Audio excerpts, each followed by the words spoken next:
Alright, we are live. Box score up. Yep. Okay, we are good to go. Early matchup. Early matchup. Nets, Clippers. Big win the other day. With his team. Destroyed New York, which was a very welcomed sight, should I say. It's going to be good vibes, I hope. 5-7, we were 1-5. Hang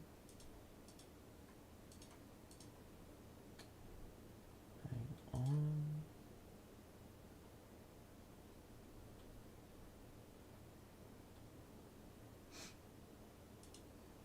Yep. So the team, the team that we've currently got, starting five wise, is the exact same. If we refer to the previous fixture, unchanged, and I can say I 100% agree. Kyrie is not going to be back next game against the Lakers, so I'm not actually too fussed with that because it seems like we have a fair bit of stability at the moment, and I would be much more happier to watch the team that's currently meshing really well. So it's a good sign at the moment.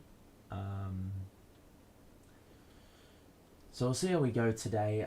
The Clippers have Jackson, Kennard, George, Morris, and Zubac as the starting five for them, so that remains unchanged as well.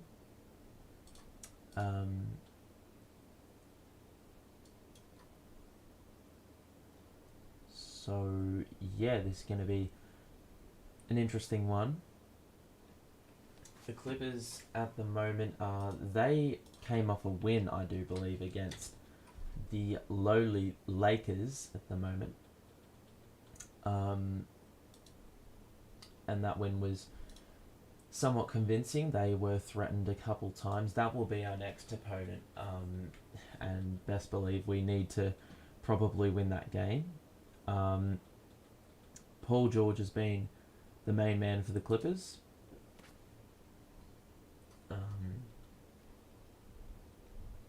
So he's going to be the man that we need to definitely stop. He's probably of utmost threat in terms of offensive capability, but you can already bank on like a Morris type taking over the game. Elijah, welcome to the stream. If it sounds like I'm being held hostage because of the volume I'm speaking at, it is primarily because it's 8 a.m. where I am. So, rising nice and early for this one. But yeah, Paul George is the number one guy we stop. Who was the shooting guard for the Clippers a few games ago? I think it was Terrence Mann, and he has been relegated to the bench. But yeah, Paul George is the main threat. Morris as well. We do have the tools necessary to stop that. I do think Royce O'Neal will get that assignment. No surprises whatsoever. So, look, I do think we can carry the form over. You can see that's who we're missing. Kyrie Irving is out for an extra game with the Lakers. Game tomorrow, he won't be playing in that. And Watanabe is still recovering from that strain.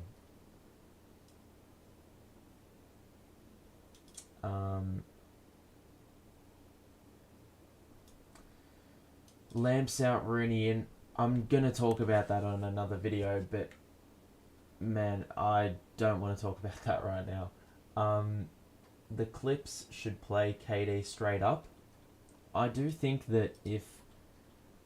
I remember there was a game that I think when the team played KD straight up, they actually benefited because KD felt more inclined to shoot and like take him on one, and that may have compromised our offense elsewhere. The ball movement would have died down a little bit. So Zubac is going to be a threat on the boards, I can imagine. He's going to be good for my fantasy team, but that's not what we want. We don't want Zubac to end with 20 and 20. Simply put.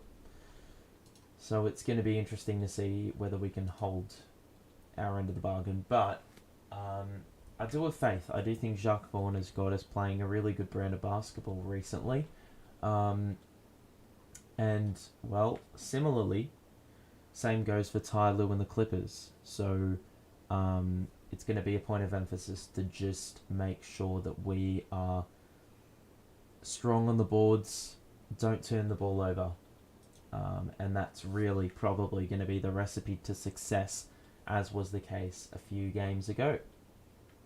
So we've just got to be smart with it and just work things out.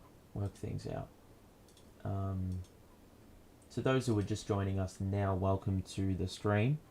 We are going to be here for the entirety of the game. Full play-by-play, you know the deal. And hopefully it's a good fixture, because I do think that irrespective of record, one team is 7-5, the other one is 5-7. You know, I do think they're going to produce a good brand of basketball. Is Kyrie still out? He's out even tomorrow.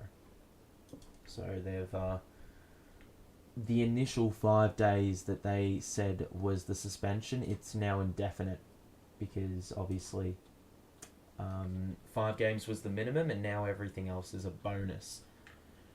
Not necessarily a bonus, but you know what I'm saying. So the starting lineup for the Nets, you will see it on the screen right now. Sumner at the 1, Joe at the 2, at the 3 is KD, at the 4 is Royce O'Neal, and at the 5 is Nick Claxton. This has been a constant lineup since Kyrie was out of the lineup.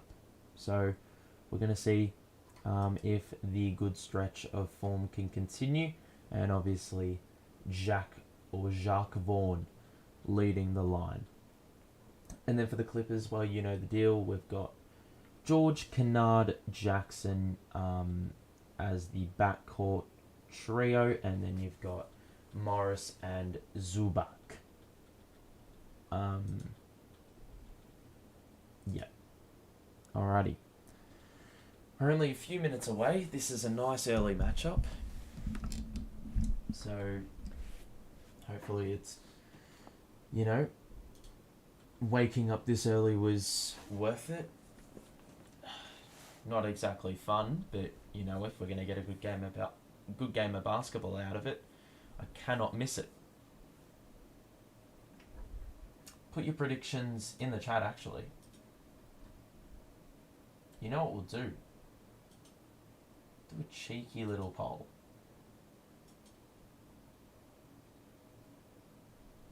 How do I change the options?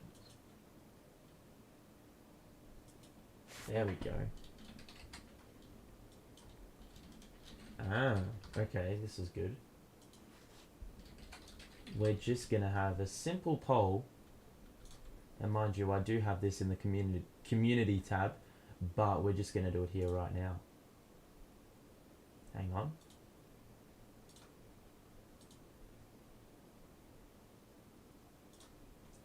Simple question posed to the audience.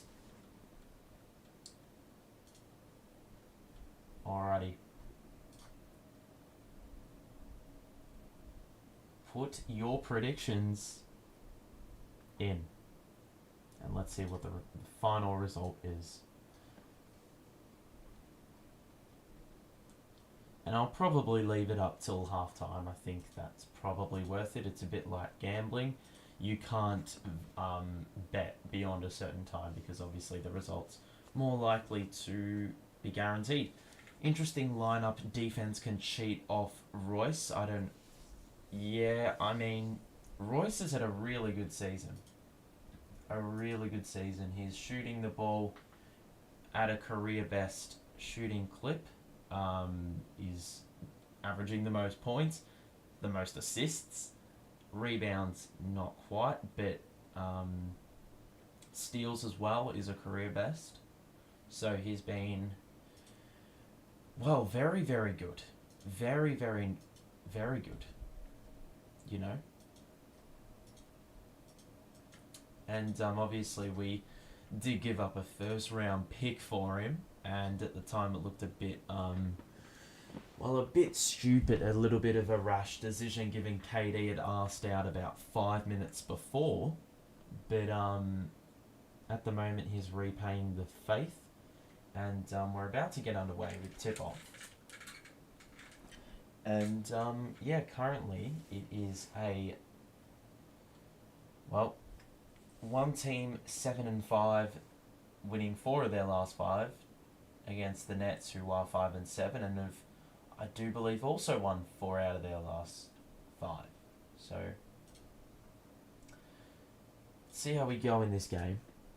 I'm hoping that, yeah, as I said before, it was 100% worth it to wake up for this. See how we go. Alrighty, here we go.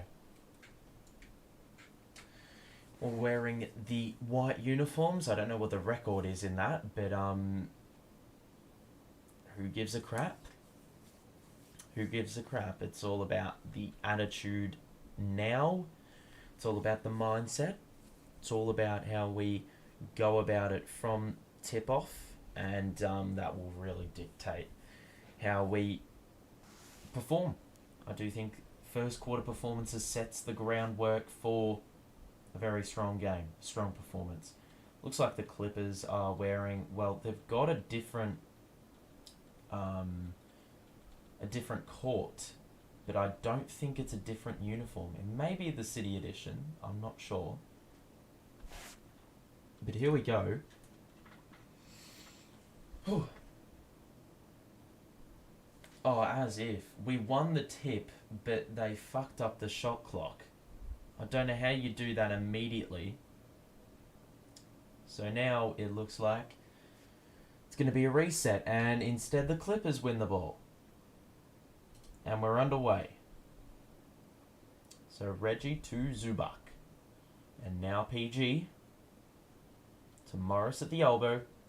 And that's a layup. That was too easy. So no resistance to open this game. And so Joe will just dribble it around the perimeter and see what's up. He hands to KD, who quickly shoots the ball, and it's going to be Nets ball. After there was a bit of fight on the offensive glass. Zubac not able to secure the rebound. KD gets the ball off a screen from the inbounds. Joe catch and shoot. Oh, fuck. That was a 360 that it did on the rim. Sumner gets the steal. And he's going to get fouled immediately. So well done, Edmund. Well done. Active hands, and then was held up by Jackson. Probably the smart foul to commit. And so Sumner will give it to Joe, and then KD in the post. Zubac is coming to double, so we need to find the open man. Joe, good hesitation. KD, catch and shoot 3 on the wing, is off, and it's going to be a Zubac rebound. Jackson to Kennard, and now George in the corner. 1-on-1 with Kevin Durant. Shoots over and misses. Claxton the rebound, and now Royce. Handoff to KD. And now Sumner on the other wing. He drives down the middle. Held up. Kick out to Joe. 1-2 with Clax.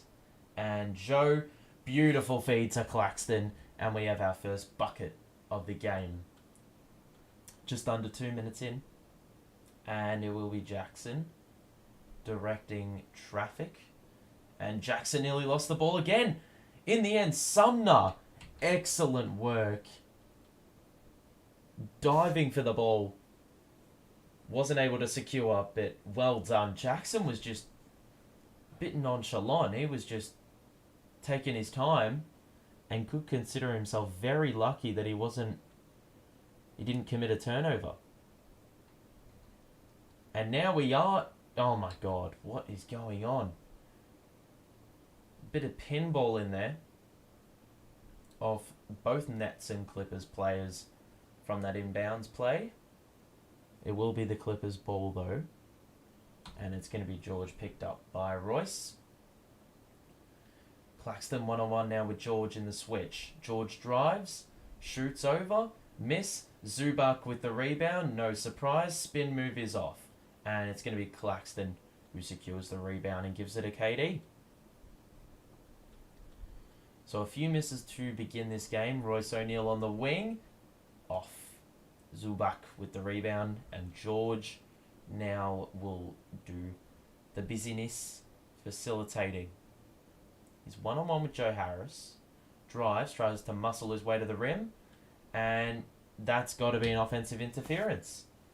Zubac got his hand on the ball whilst it was sat up on the rim. So it is going to be Nat's ball. Just a light nudge, even though it was already going in. That could be a really huge 2 points down the stretch. But for the moment, they're going to have to settle with an empty possession. So it will be Nets ball. Actually, no, it's a side out apparently. Well, yeah. I don't know what I'm talking about here. Alrighty. So Sumner's getting a little bit of treatment for something that I'm not sure about. It's 2 apiece, just under 3 minutes in.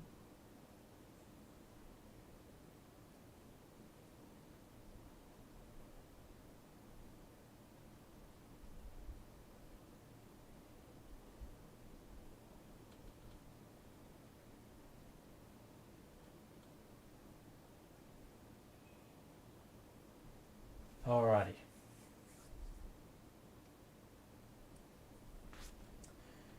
So ball is inbounded and Sumner will resume. Screen by Clax. Hand off to KD. Back to Sumner, catch and shoot 3. He found his stroke last game, but this time not successful. Jackson. Morris for 3. Defense was a little bit lackluster on the switch, but a miss nonetheless. And now Sumner to Royce. Backdoor cut was unsuccessful by KD. Still have it. Joe to KD on the other wing. Skip pass to the corner. Beautiful ball movement. Joe gets past the closeout. Extra feed. Sumner. And 1.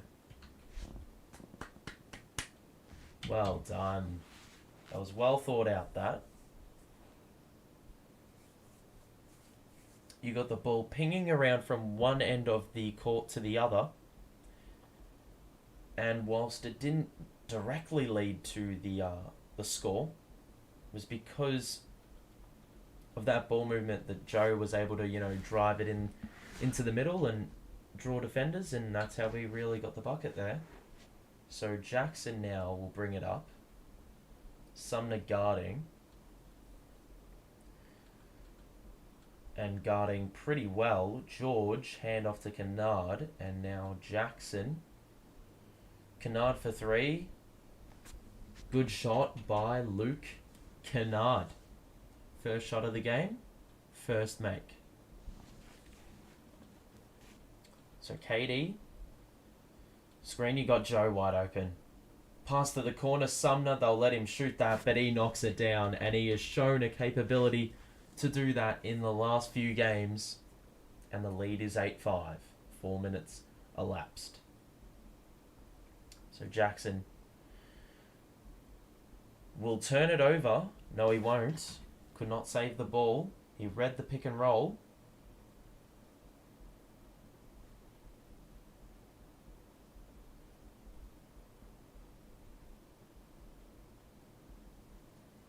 Alright, so it's going to be Clipper ball. They've only made 2 field goals in, 4 minutes. Morris, George, screen by Zubak. George behind the back move, and it's going to be a foul. An offensive foul. Claxton saying no thank you. I mean, Clippers probably weren't getting up the shot there. They had 0.9 seconds on the clock.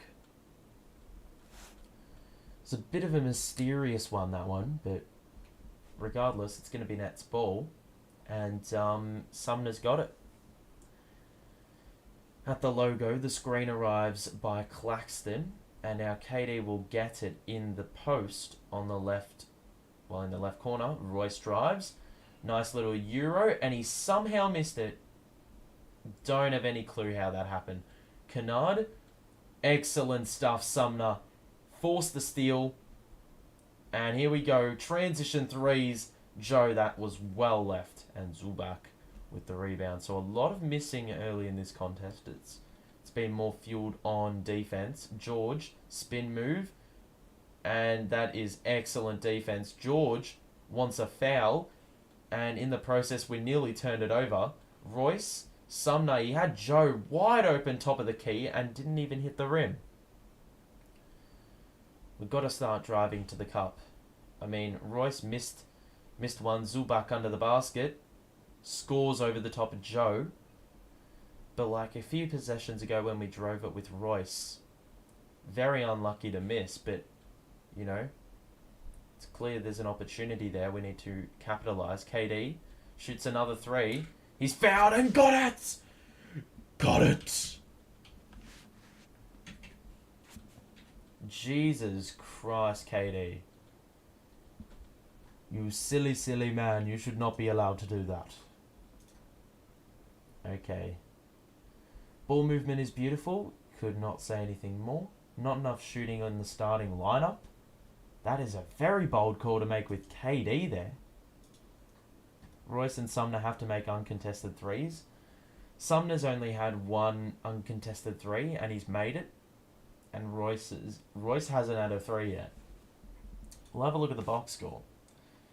See what's up. We are just under halfway through this quarter. The Clippers cannot buy a bucket. And let me just get the thingy up.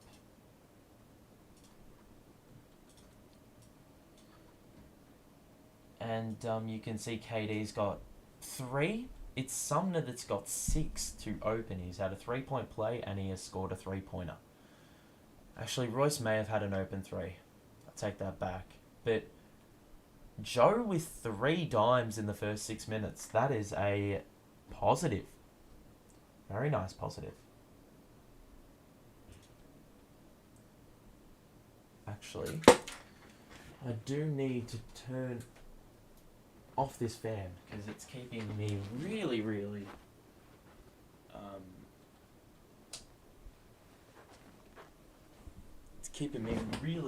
cold, and it's 8 a.m.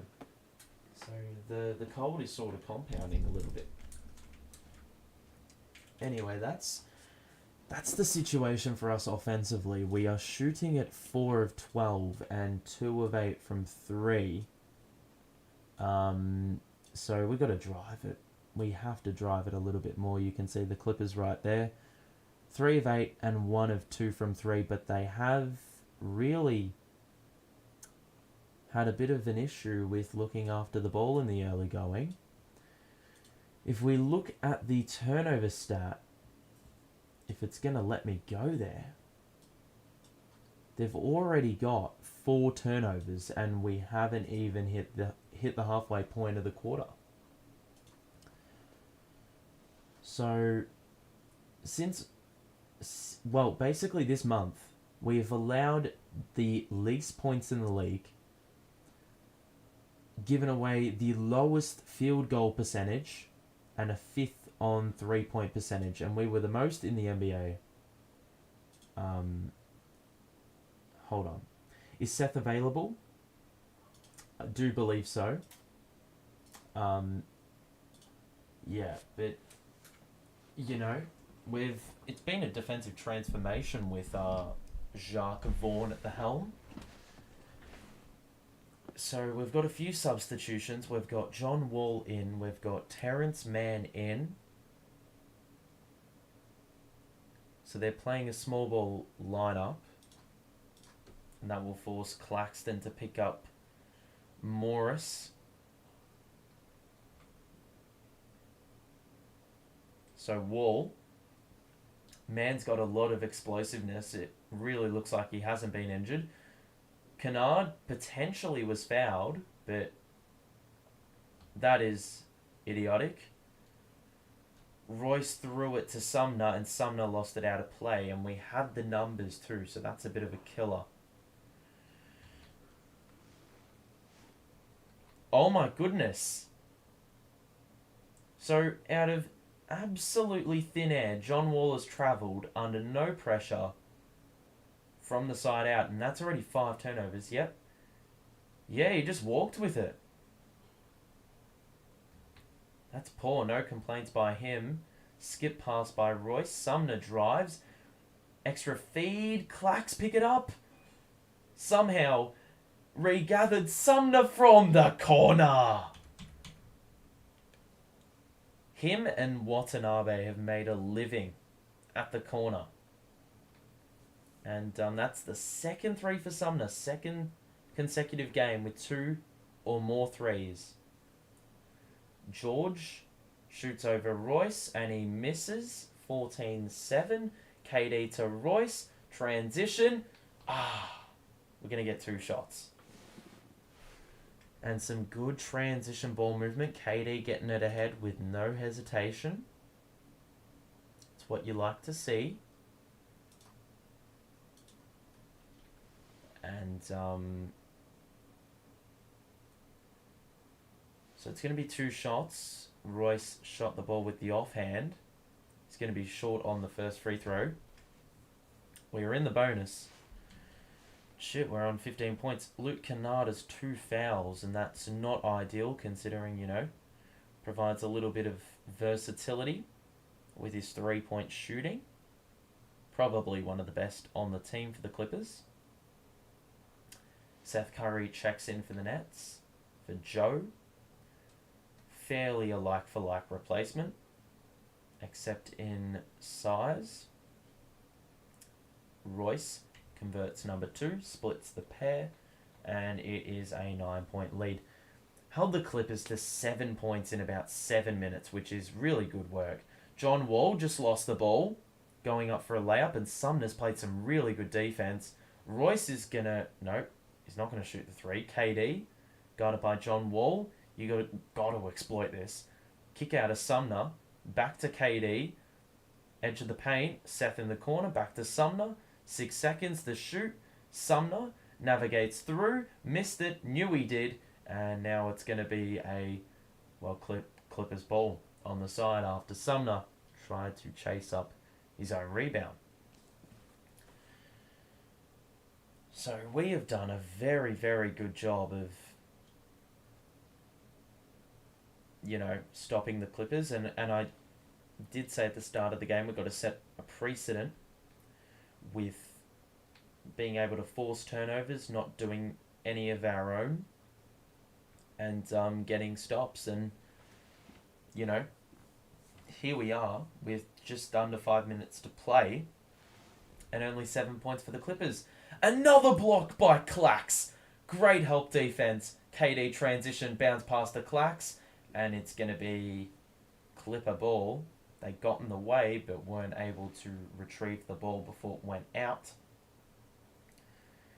Claxton, I've noticed in the last few games, he's been really good in that department, just knowing when to get off his own man to, help out. Cam one-on-one with John Wall. He drives. John Wall did not fall for the pump fake and then travelled. So, Cam, you got to feed those. You got to feed those when you're in a spot of bother. You've got to figure it out. You've got to work it out, and that's going to be a learning curve for him. Obviously, only his second season, but it's still a bit inexcusable to do that. George, switch, Claxton on him. George drive, spin move, has to kick it out. And Morris did not shoot it. Then he did, and he knocked it down. So the Clippers finally enter double digits. And the lead is 6. And it feels like we've dominated a little bit more than that. The shooting hasn't been exceptional. We're going to get a foul. And we're in the bonus. So it's going to be a couple shots for Claxton. And, well, that's probably what you want to do. If you want to foul anyone, it's probably Claxton that's the wisest option. And that first free throw is Gucci. So, a couple of players in foul trouble for the Clippers. Kennard and Zubac.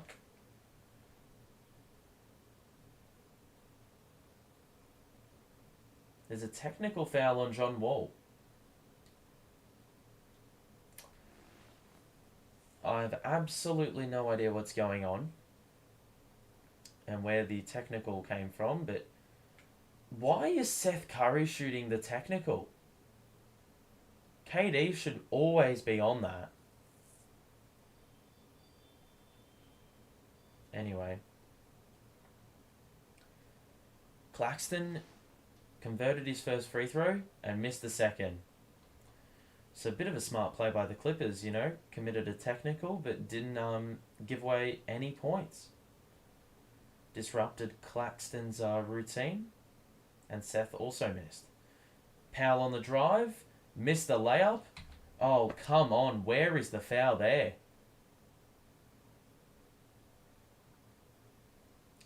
So 17-10, Clippers ball.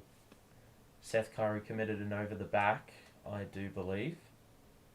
And it will be side out. Powell will take it. And George will be freed up by the off-ball screen. He's got it now. He's guarded by Seth Curry. Got to exploit this. He shoots over and he knocks it down. So, Clippers scored a couple of buckets in the last few minutes, and that is a welcome sight considering they struggled for a while. KD is getting smothered. Cross-court pass was risky, but it got there in the end. O'Neal, he's got KD open, and he just lost the ball. Got it back and lost it again, and now it's Clipper ball. John Wall. Giving him a bit of space to shoot the three. He gave it to George, and he knocked down another shot. And Jacques Vaughn takes a timeout. And a few times we are allowing Seth Curry to be the guy that has to guard George. And coincidentally, George has been able to score on basically all of those possessions. So a bit of work needs to be done. If you are enjoying the stream so far, make sure to drop a like and subscribe if you're new. We're back here tomorrow for Nets Lakers. And,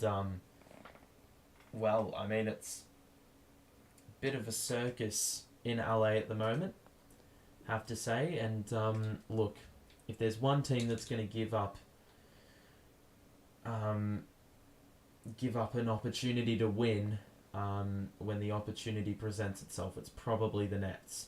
And that's why I'm a little bit scared that we've got the Lakers tomorrow. They won't have LeBron. So, yeah. We'll see how we go, but hopefully it's only good vibes. Righto.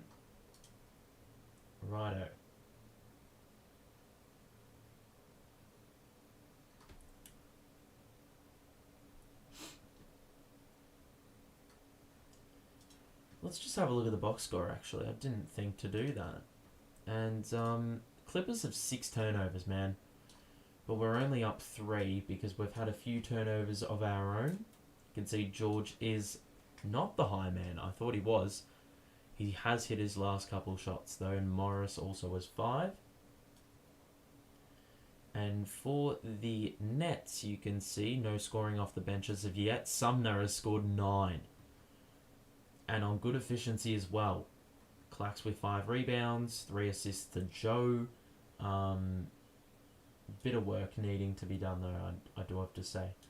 In the shooting department, we're getting some looks, but like, look at that. That's not going to be sustainable all game. And just like that, I've just seen the score line update. So we have scored somewhere. Alright, so we resume. And Seth Curry to Ben, who was checked in. Curry to KD, who drives on man. Spin is beautiful. KD making it look so easy. And now John Wall to George. You cannot switch. Powell shoots a mid-range. That is not the shot. I mean, why is the clock stopped? I have no idea. KD. Oh, that was really well done by him. He could not make the layup from like 2 feet away. And then John Wall just lost the ball. That is Nets ball. What? Wall just lost it out of play, man. And I would say I reckon he knows it as well. George is fouled, and it's going to be 2 for PG.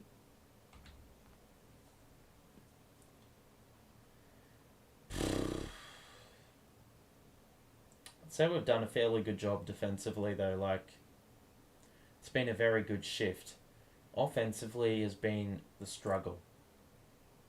And I mean, there's a couple layups that like that KD layup on the last possession, like 3 to 5 feet away from the basket, and he missed it. Uncontested as well, like he was able to just, slow his body down so he was able to, give himself a little bit of extra space. Both free throws converted by the man in question, PG. And now in the final 2 minutes of the first, Ben has got it to KD. They're playing much tighter defense, noticeably. So KD, one-on-one with man, shoots over and knocks down the 3. 6-point game. Jean Wall. Cross-court pass to Batum, and wow, that was an awful miss. It's going to be a foul on man, and it's going to be free throws for KD at the other end. That was really unnatural by Batum. I mean, he caught it above his shoulders and did not move his arms, and then airballed the shot. So, probably had a little bit more time than he anticipated, and instead it's going to the other end without a Nets player even needing to touch the ball. It will be free throws for KD with 1:30 to play in the quarter. And the first free throw is good. He's been good.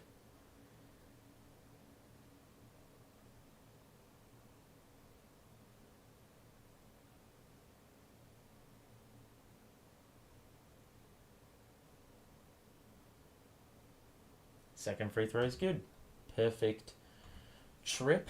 Paul George has played the entirety of the opening quarter, so he'll probably be on the bench for a good portion of the second, and it will be interesting to see how the Clippers hold up with him on the bench.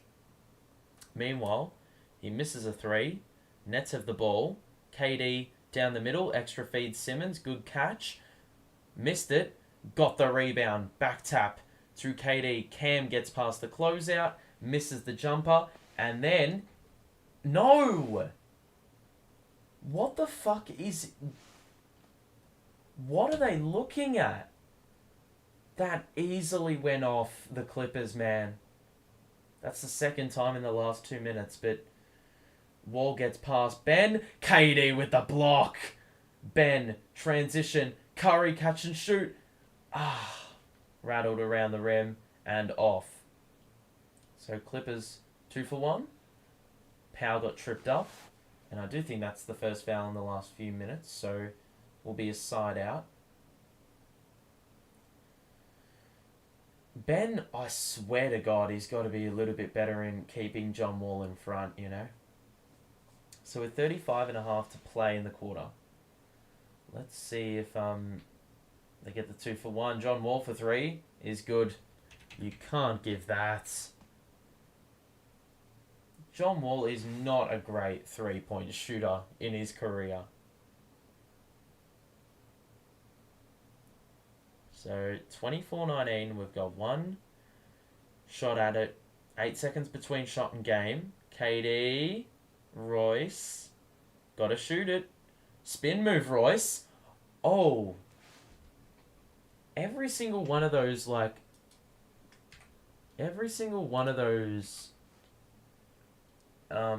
offensive rebounding opportunities, I swear, like, a good portion of them have been off the Clippers and they have not called it.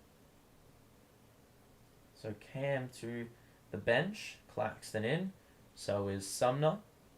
Curry to the bench. Here we go. Power 1-on-1 with KD. This is interesting. And he missed it. I don't know what the hell they were doing. George is literally on the court. Even John Wall's on the court, and they opted to give it to Norman Powell for the final shot. So very good quarter defensively. 24-19. And it's been a pretty decent quarter, I would say. Is Kawhi in? No. Kawhi is not playing. I do believe he's in 5-on-5 drills though. I'm not 100% sure. I can't definitively say that, but I do think he's pretty close to a return.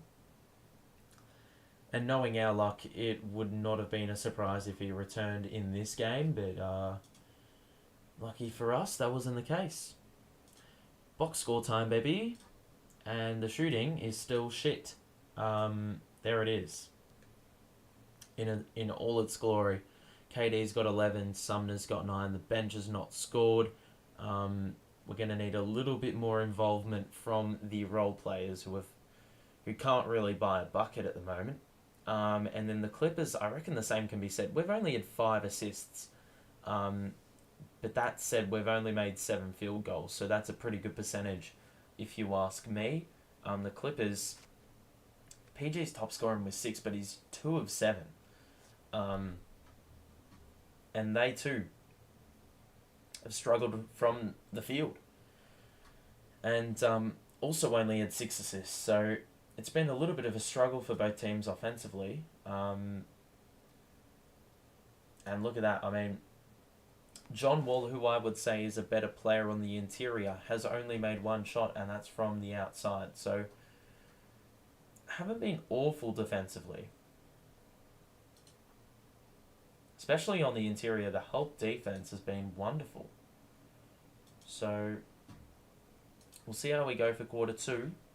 If you are enjoying the stream, make sure to show your support in more ways than one. Like and subscribe. Alrighty. Second quarter action about to get going. And it will be Nets ball on the side to kick things off as the Clippers won the tip.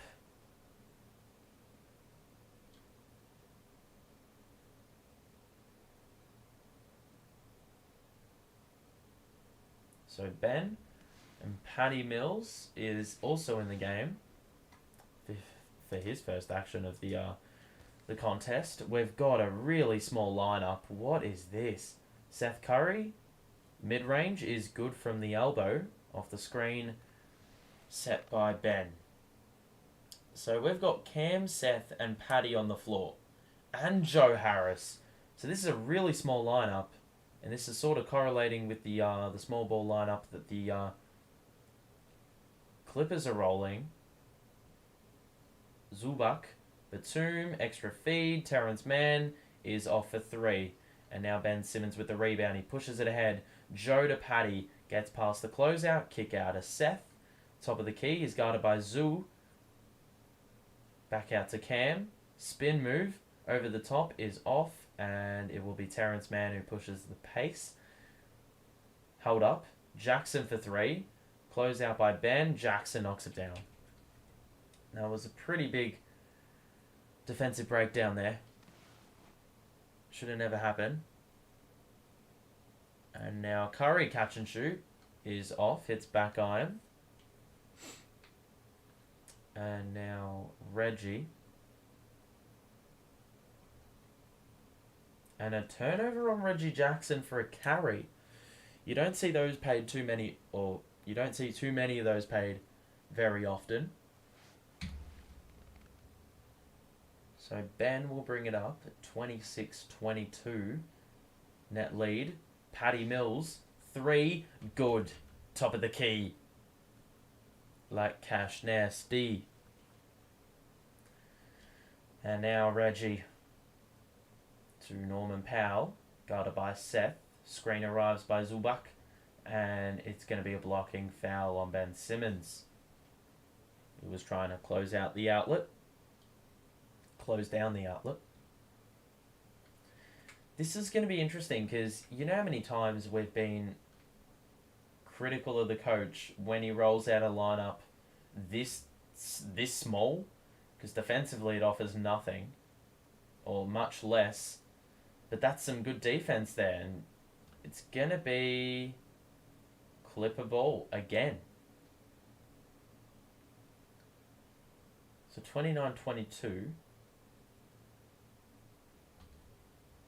And Reggie, Zubac. Oh, that's a huge dunk. And that's going to be really tough to stop if Ben Simmons is not sitting in the paint. Obviously, our tallest player by a country mile. Anyone else is pretty, well, is not going to match with Zubac for size. So, like, that's why you cannot switch. Like, you got to fight over the screen there. So Reggie. See, look at that. We've switched again, and now Joe's in the paint on Zubac. Bounce past the Jackson was gone, and now Ben in transition. Cam. Oh, missed the layup. Jesus. Powell shoots over Joe. Miss. We're going to get a foul. Ben picked it up. And that's on the back of an offensive rebound. This is where the problem's going to spurt from, I do think. See, the problem is, I reckon if you had Watanabe, this would be much more straightforward because you've got a second big, you've got one that can box out and you've got one that can just do the rest and secure the rebound. But here, we've got Joe Harris as our 4. And unless you want, well, Ben's got to be, Ben's got to be really responsible here, and he needs to strongly box out at every opportunity. Zubac makes both free throws, and it's a 3-point game. Mind you, I don't think we've been bad offensively. Oh, that's a beautiful dime by Ben, except it wasn't because Batum swatted it, and now Terrence Mann. Cross. And a beautiful move to get inside and score over 2. So this lineup is a bit puzzling. Offensively, it's alright, but defensively, like, it offers 0. Mills misses. So if you can't make shots, then what the hell is the point? Powell, got it. And 1. And they've got their first lead of the game. And Legit. Like, why would you? Why is this your lineup? Do you not have like a power forward you can play at this time?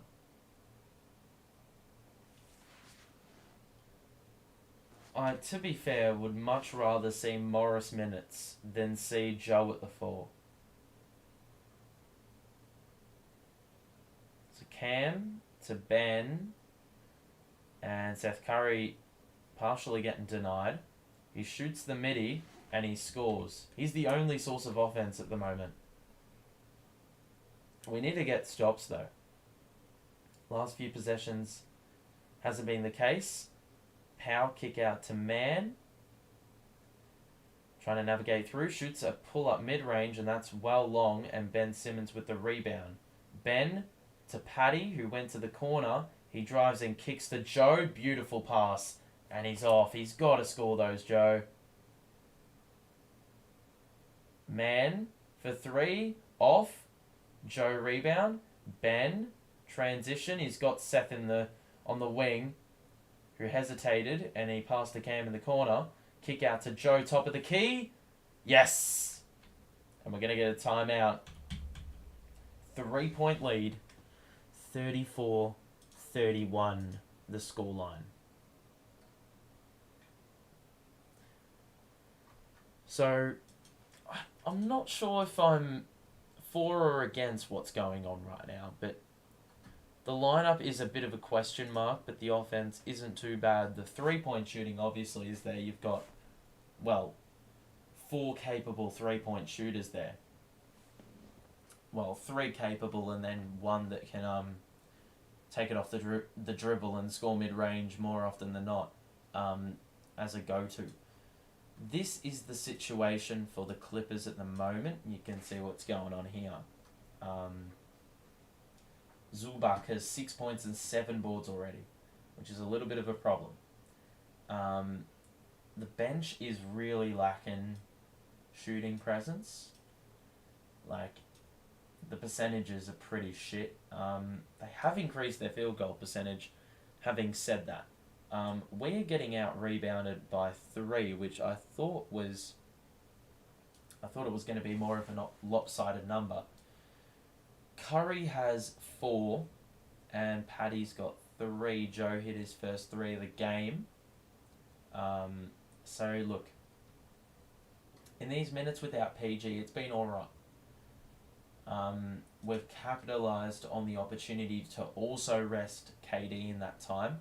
I do think KD's minutes are going to really correlate strongly with the minutes that George plays.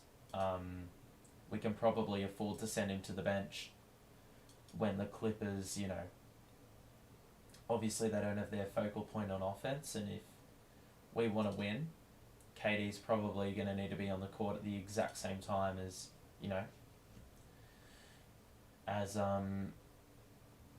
as PG is, so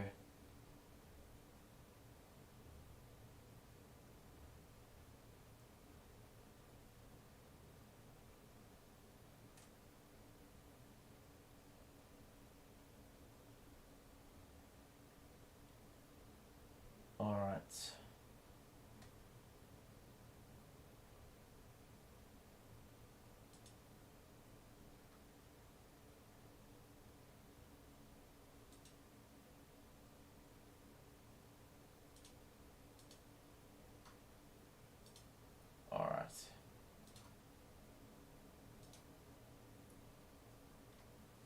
Okay. So, good situation at the moment. Sumner is still on the pine. And he's had 2 very good games recently. 18 points last game and 15 in the half. I reckon Jacques Vaughn would have been a bit enforcing about the defense in that timeout. I mean, the Clippers called the timeout, but, defensively we've got to be just a little bit more alert. Jackson and Zubac in the post, and that's going to be it's way too easy. You cannot switch Seth Curry finding himself on Zubac in the post. You cannot post or cannot afford to do that switch at all. 34-33 the scoreline. Norman Powell in the corner. And he shoots uncontested. And it's going to be a miss, and Ben Simmons with the board. To Curry. Drives on Morris. Kick out to Cam. He's got an open look. Good feed. And he missed it. Some good looks. Norman Powell just lost the ball. Got it back and shoveled it up and in. So 35-34. And KD has been on the bench the whole quarter. Reckon you got to get him in sooner rather than later. Obviously, got a back-to-back here. Curry, uncontested, is good. And Zubac did not even bother with contesting that one. A little bit of miscommunication. Kennard to Morris. Kick out to Powell. And now Jackson wide open. Top of the key is off. He's short on that one. And now Cam Thomas in transition. Beautiful move. And he scores through traffic. Split the defenders. And lead is back up 2-3. Going to have a massive change in rotation. Oh, what is that?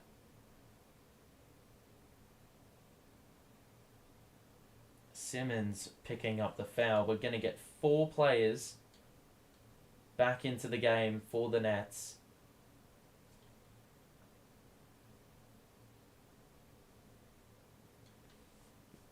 Sumner's back in, KD's back in, Claxton's back in, and Royce is also back in.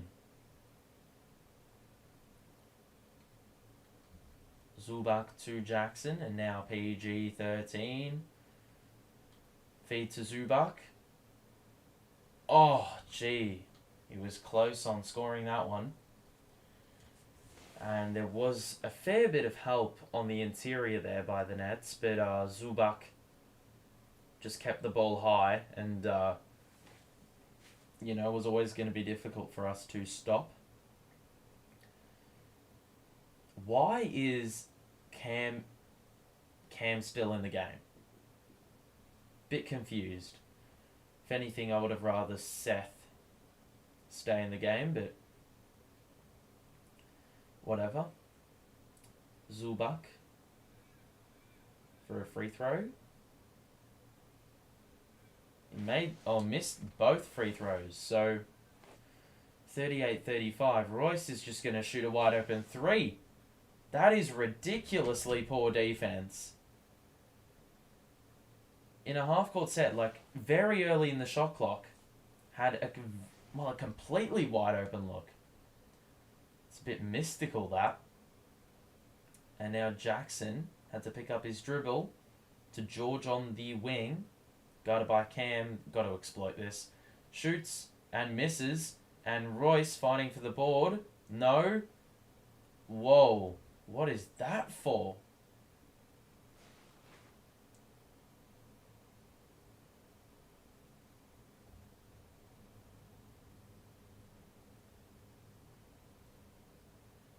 I don't really know what the foul was for. Zubac is getting more free throws. He's been a problem. He has been a problem.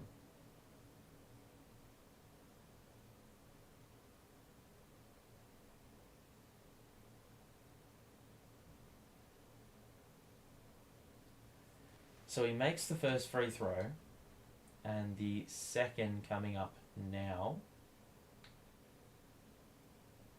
is good.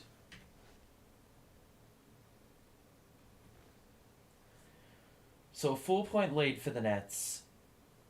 Pretty even in a number of categories. KD's got it at the elbow guarded by George. He's doubled, and it does not matter.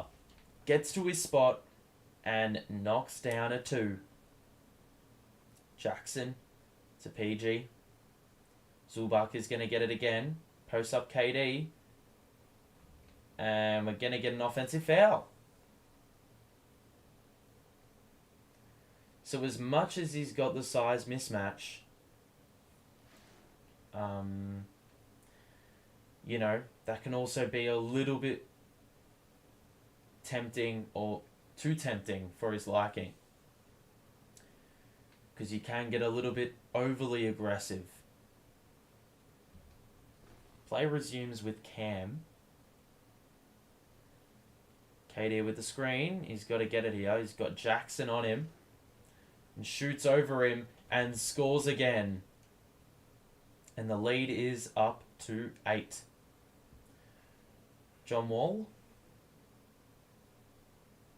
Got it by Cam. We got the switch. And now Morris on Cam. Drives on him. And he lost it. How is that their ball, man? He just lost it out of bounds. I don't get it. Ball inbounded to PG-13. Well guarded. Jackson's now got it. 3 seconds to shoot. And Jackson knocks it down. Fair play. It's not going to knock those down every day of the week. I cannot speak. Damn. Cam. Got it by Kennard. Hand off to Claxton. Back out to Royce. Good screen set. And Royce knocks down the 3. And he's knocked down a couple this quarter, which is good. And now, KD with the defensive play. Slapped it into George. And George with the turnover. So Sumner. Screen by KD. Now out to Cam in the corner, who brings it back out. He drives on Wall. Got past. And that's a foul. Had to be. And we're going to get a timeout. 8-point lead. And Cam will be heading to the line afterward.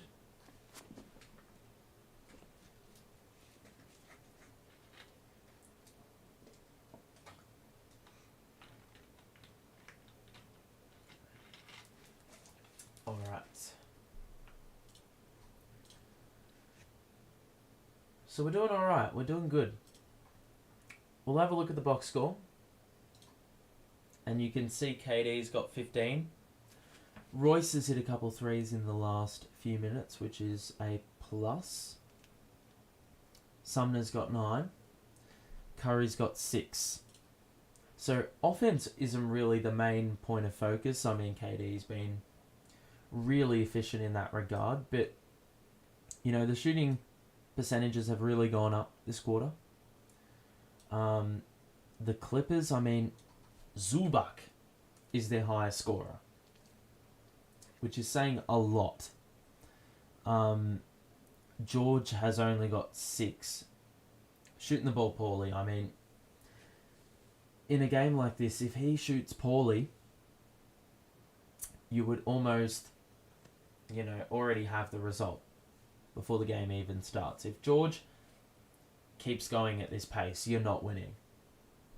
You know, because unless you can count on Zubac to hit another 14 points in the second half, it's always going to be an uphill battle.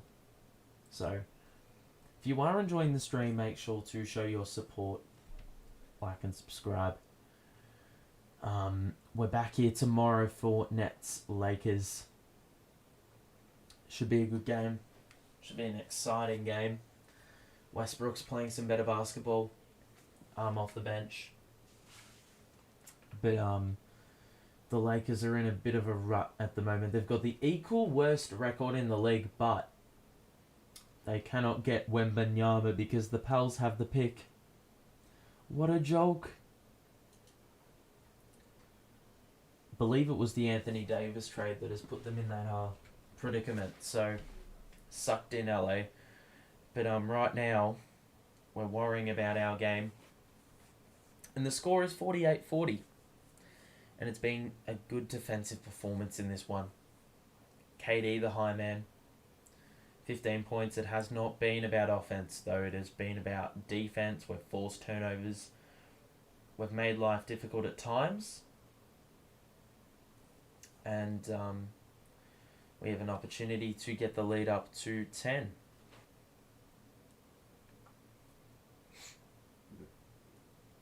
Excuse me. Cam.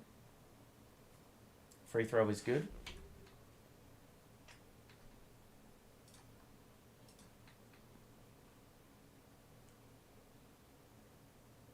And the second free throw now. Just under 3 minutes to play. And he's got it. So Reggie Jackson will do the distribution duties. Wall to Morris. And now the drive.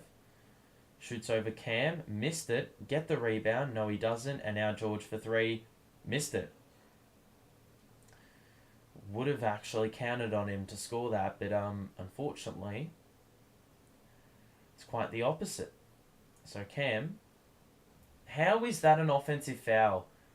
I understand Jackson took a shot, but man, well, I didn't see that called on Klay Thompson yesterday, did I? It's just a grazer, man.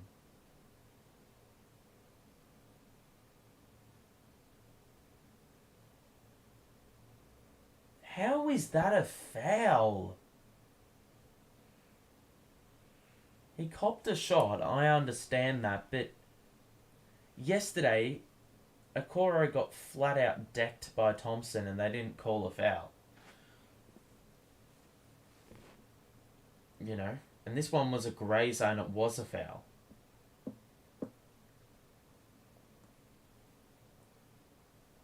What is that?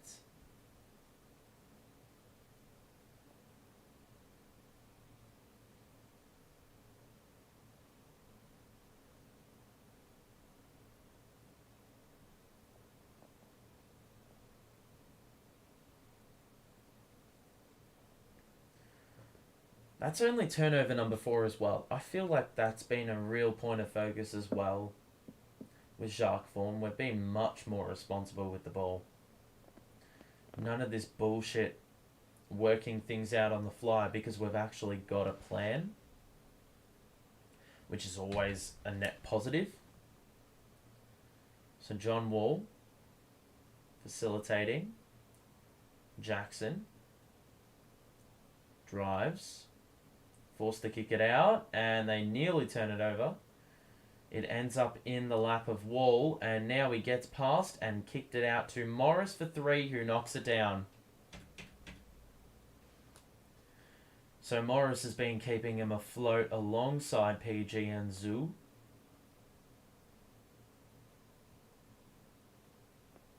So Cam. Switch. Oh, KD. You got a shot. You got an open man in the corner. Good recovery by Wall. KD, wide open look. Sumner. He's off. That was a very good look. Wall in transition. He loves this. How the fuck did he score that? That was an absolute prey. He wasn't even looking at the basket and somehow got it to go.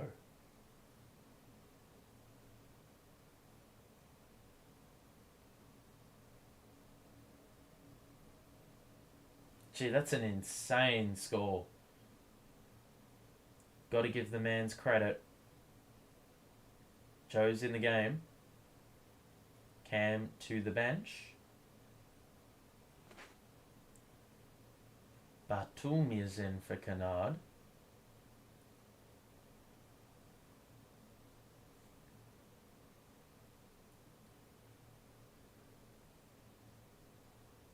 John Wall. Free throw is off. He's been a bit shitty from the line in this season. So Sumner. Claxton. Looking. Got KD. At the logo, he is doubled. Royce. Just lost the ball.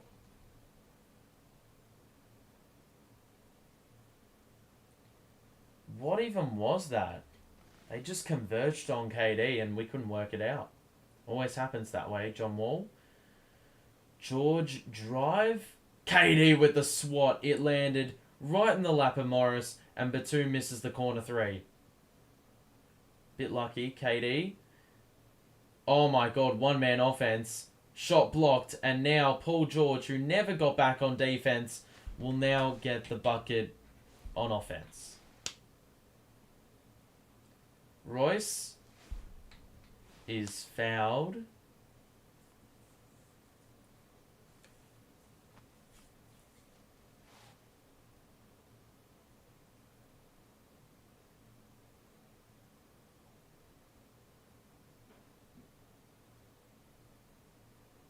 So the last couple of possessions have been a little bit shitty.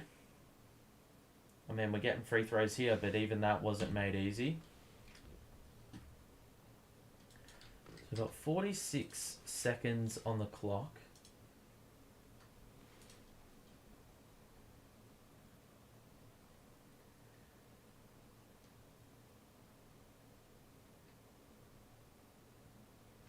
All right.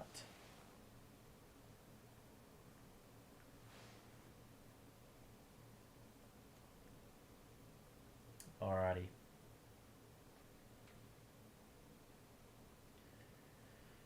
So, second free throw for Royce coming up is good. And I want a strong end to the quarter. The half. Here we go. John Wall with it. Paul George drives down the middle. Hand off to Batum. Quick pass to Morris. Fucking hell, man. He's been borderline unstoppable. KD is getting hassled. KD just got past halfway within the required 8 seconds. Royce, Sumner. Oh, that's really ropes. Claxton, tough spin move. I didn't even know what to say there.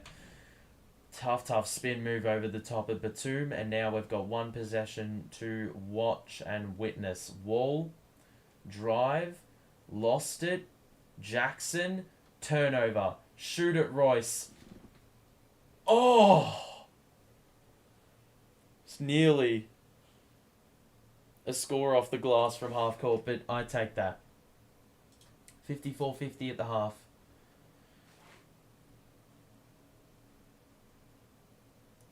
We're gonna, Zeon says, thanks for the live stream, bro. You got a new sub. Thank you, my guy. Hope you're having a good one and enjoying the stream. Alright, let's have a look at the box score, baby. Okay. Morris top scoring with 11, and then it's Zubac with 10. Love saying that name. And I will keep this poll going until the end of the game. PG's been very, very inefficient. The bench, well, the bench has been equally inefficient.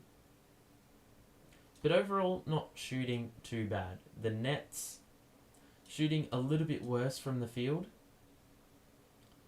Just doing a little bit of comparison here. You can see KD's got 15. 9 shots, not awful. Royce has got 9 as well. So was Sumner. And then Curry with 6. I would like to see a little bit more from Joe and also Claxton. And maybe even Ben. Whoa, that voice crack was terrible, mate. Terrible. It's my morning voice. Ben with only the 5 boards. Not really any impact beyond that. But overall, not a bad half. I do want to pay attention, though, to the blocks and the turnovers or the defensive stuff. We've had 5 turnovers, 4 steals, 4 blocks. Pretty good. Defensively active, looking after the ball. Things you like to see. And then if we look at it from a Clippers standpoint, 10 turnovers and 6 blocks. So it's not not awful for the Clippers, but they would like to get that number down, and we've done a good job of forcing them. Let me just turn that off. So yeah, 54-50 at the moment. And yeah.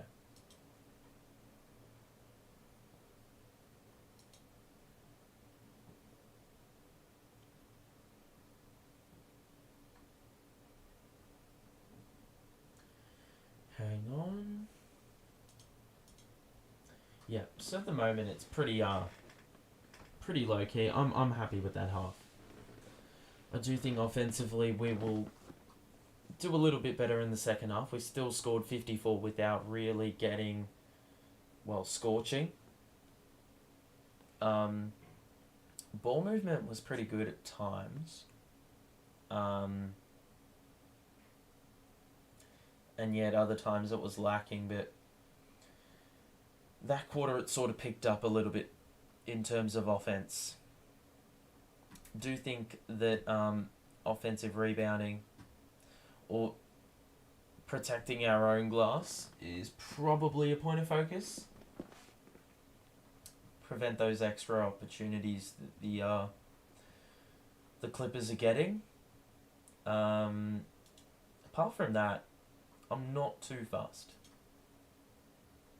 I'm pretty content with what's going on at the moment. This is actually funny. We're watching two kids basketball teams at halftime play on the Clippers arena, and this lot of missing layups. I mean, basically looking like me on the court.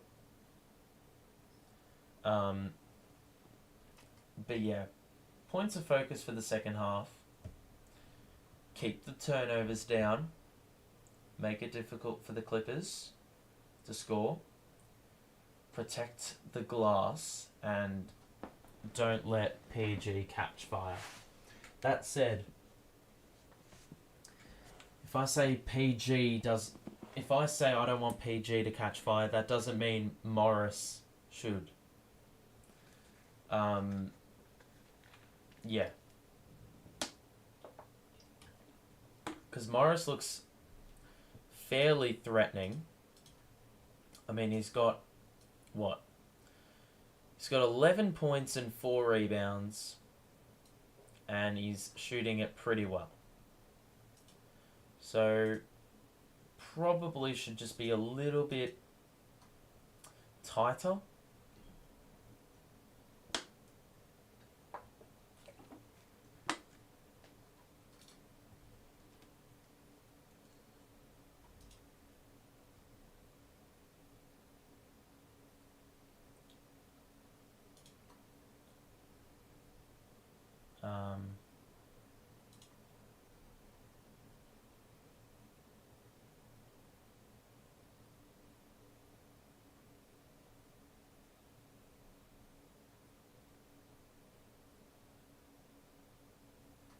Okay.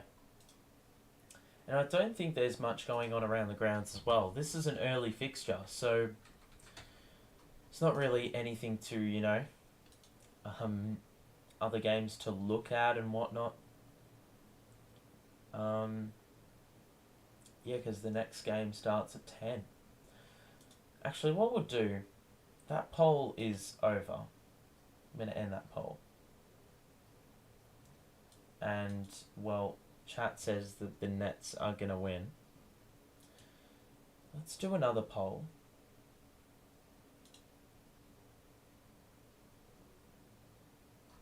And we're going to put a question in the chat.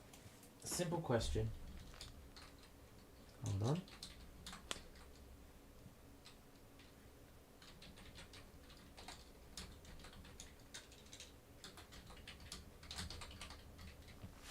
Simple question, open-ended.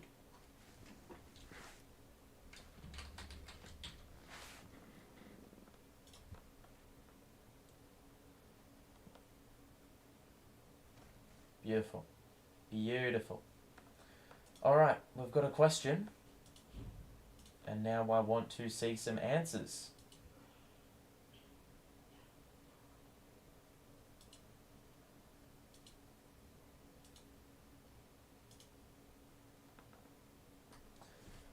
Alrighty. And while we're at it, I will also look at what people are saying in the chat. That was my other overlay, my wrong overlay. Hang on. Let's get it up. Okay, for some reason that didn't paste. Why is it not pasting? Okay. And by the way, that's not the score. Got to send it back down. Okay, so 54-50. Win please. Why did Clax hit the 3 after the bell? I may have not seen it. May have to go back and check that. Good defense, but we got to hit our open shots, and I do think that will come with time, but because there's been quite a few of them. That's an image that really sums it up. Get rid of Simmons. Shut up. Trade Benny does nothing on offense. Agreed, I guess. What is Cam Thomas doing? He like Kyrie without talent right now.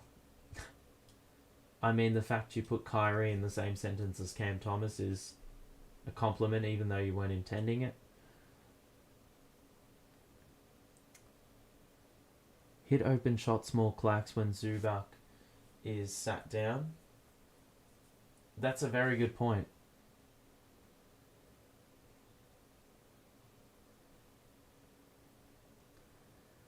Guard Morris. He's hit a couple good threes. Play Duke instead in that 3-guard lineup. That's a good point. Get a little bit of balance.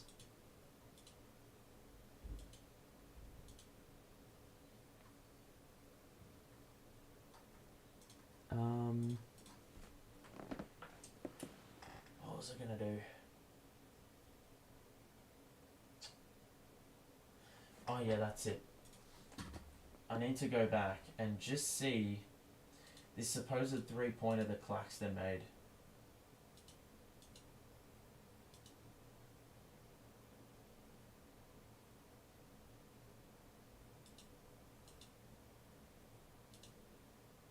Is it gonna let me go back?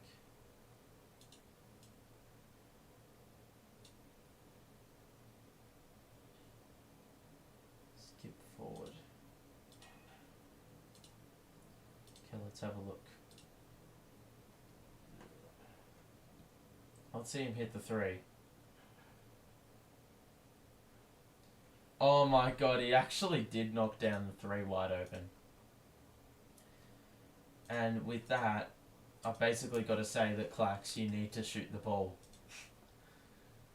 Because if I just saw him hit that open 3, that means he can do it. He just... I mean, he should probably actually, like, try it.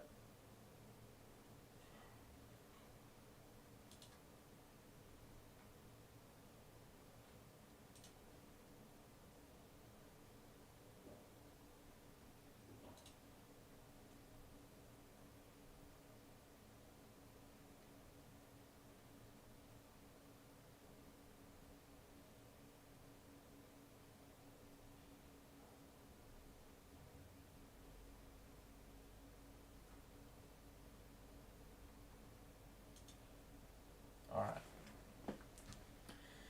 We're just simply waiting for the second half, I do think. Clax 8 rebounds, KD 15 points. Yeah. There's not much more to say. What is that? Hang on. This Nets team is on another level. I think that's a little bit far-fetched. Truly impressed with their performance. Obviously, Clippers need to come back since they're playing at home. Offense needs to do a better job at not getting into these droughts, missing some open shots. I don't think at any point we particularly had an issue with scoring. It was just the yeah, there were a couple times where there was an open look and we just sort of fell apart. For the most part, I do think we were pretty good.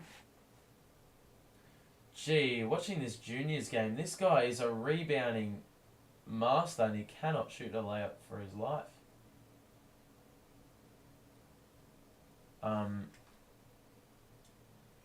Let's have a look at some other comments. The Clax 3 counts in my book. Yep, well, shoot it. Shoot it, Clax.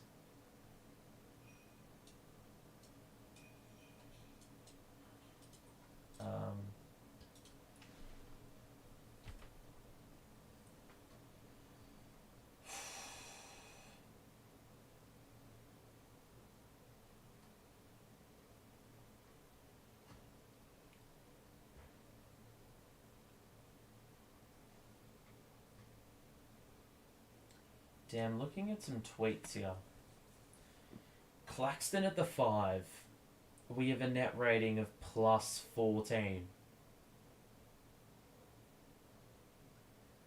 And with Simmons at the 5, we have a net rating of plus 2.4, but obviously a very sizable difference.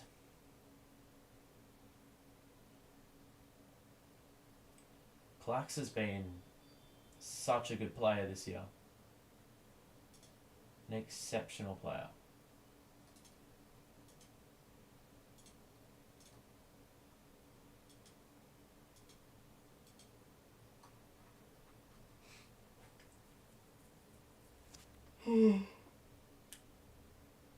Man, I'm tired. Alrighty.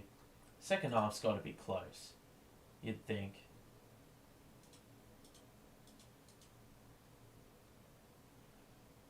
Yep, it is about to begin.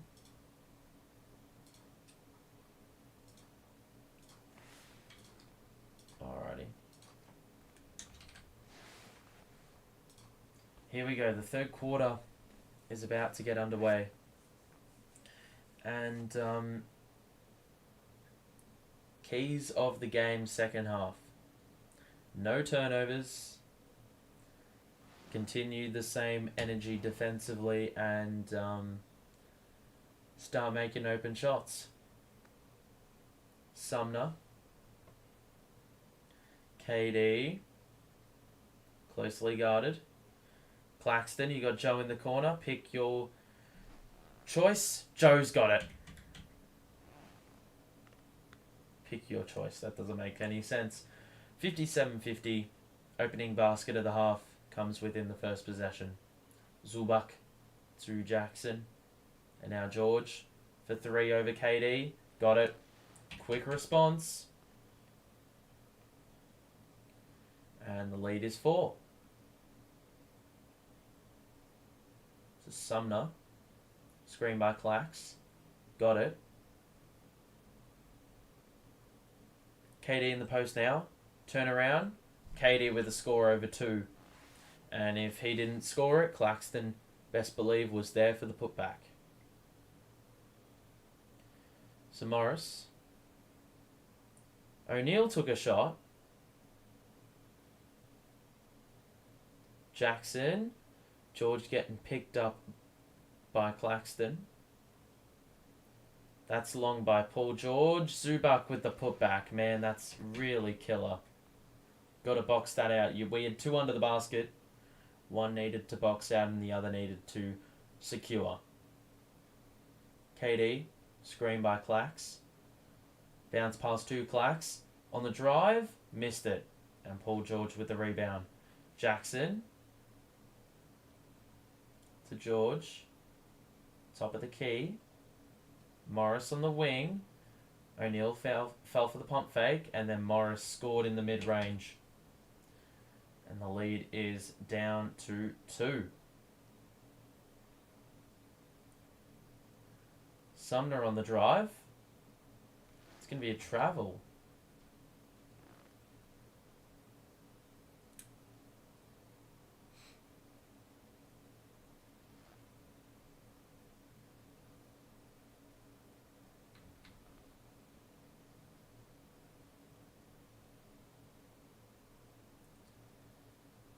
Kennard 1-2 with George.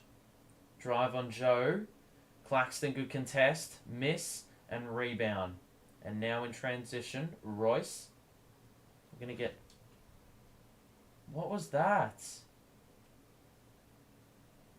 Royce just knocked down a 3 in transition, but... Looks like we may be getting a technical on PG. So that's the second tech that has been picked up by the Clippers.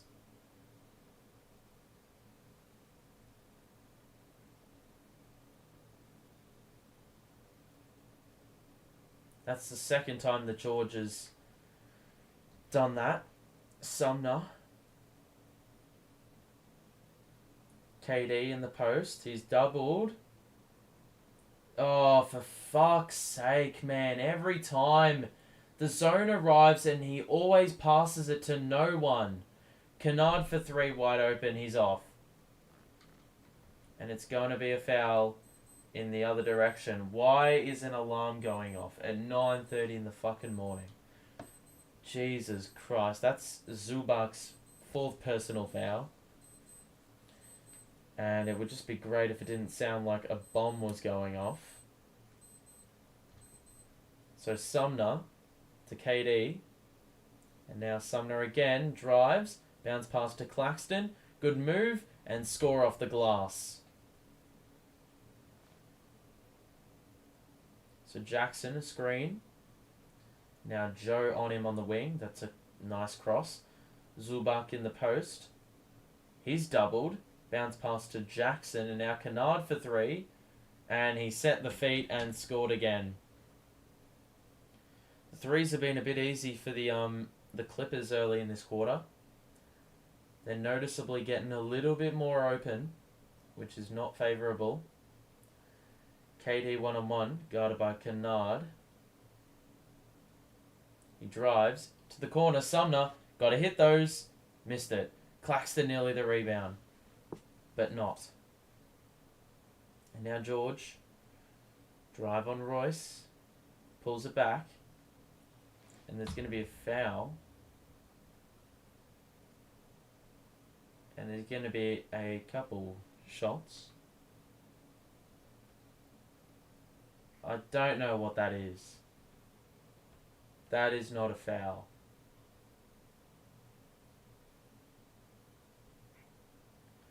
Don't even know what to say about that one. That's just phantom. That's a phantom call, that one. George, free throws. Let me just realign the clock. George makes free throw number 1.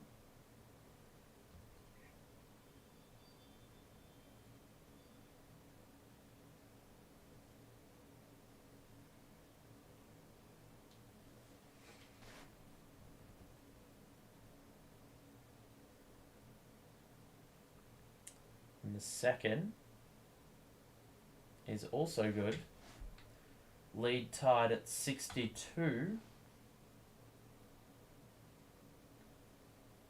And so the high screen will be set by Durant. Sumner. KD, you're getting doubled again. There's so many loopy passes he does when he gets doubled. KD. Oh! Nearly the throwdown over George by Claxton. It's just like every time KD tries like a really ropes cross-court pass, every time he gets doubled. Always.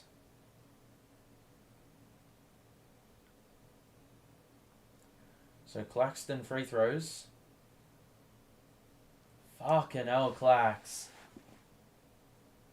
Man.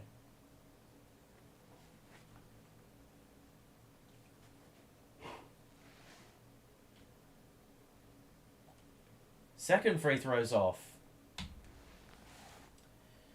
What more did I expect? Jackson. George in the corner. KD guarding. Stays with him. Good defense. Forces the pass to Morris. George has it again. No 3-point. What was that? Pick and roll defense. Sumner. Cross. Drive. Missed it. And it's going to be George with the rebound. Morris, Kennard, drive. And that's too easy. And it's a score. And it's an M1.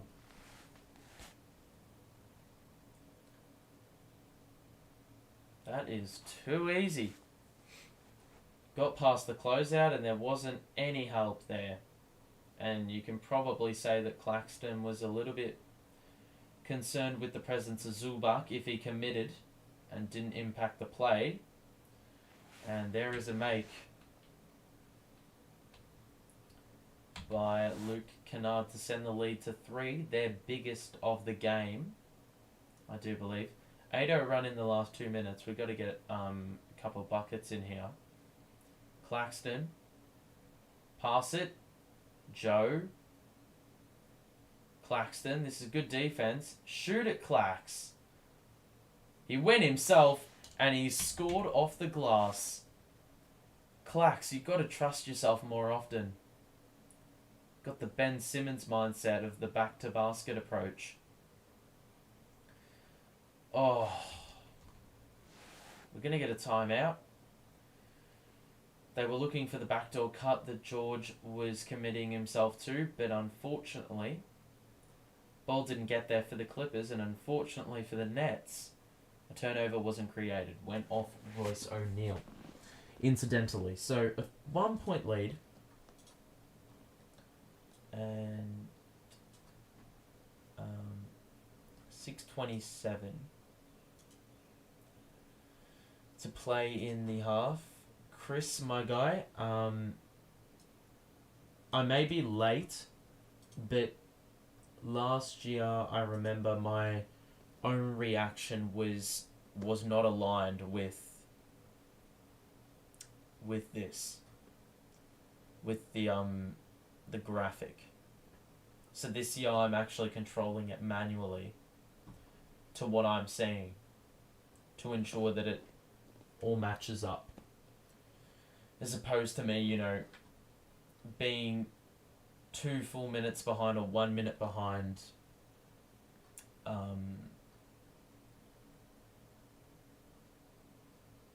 Yeah. 1 minute behind and my reaction doesn't match up. 4 out of 21 people voted for the Clippers to win. I mean, interesting thought. I can't help but think that half of the votes were done prior to the game or early portion of the game, so that's a little bit understandable, but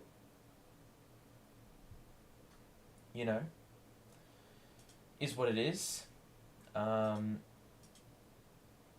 It's just the 3-point defense has been a little bit lackluster, and obviously that was one of our problems early in the season, so got to scratch that out of the game and just hope that we are able to sustain our offense. I mean, 10 points to 15 in the quarter. We haven't been awful, but few turnovers, few moments of defensive lapse.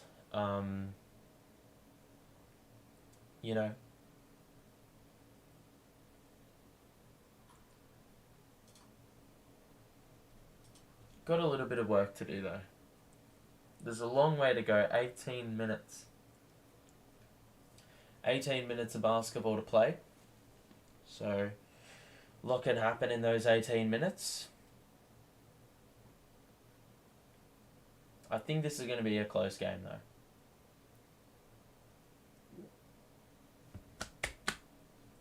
And the breakfast is getting to me at the moment. Geez, how did that happen? In the blink of an eye, they scored off the inbounds. and I didn't even see it happen. Broadcast was too busy looking at the crowd. Joe. Got to kick it, Joe. And he turned it over nearly.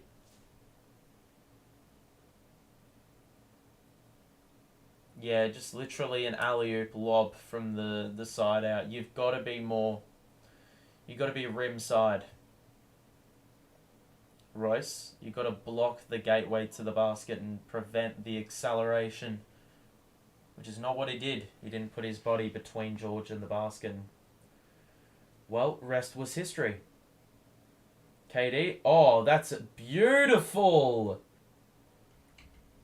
That was excellent. The give and go, and Sumner with the reverse layup over the top of Zubac. So Jackson, screen, and switch. And now Royce is on Zubac under the basket. Does well to deny it, though. Jackson to Zubac. He's going to have to shoot it.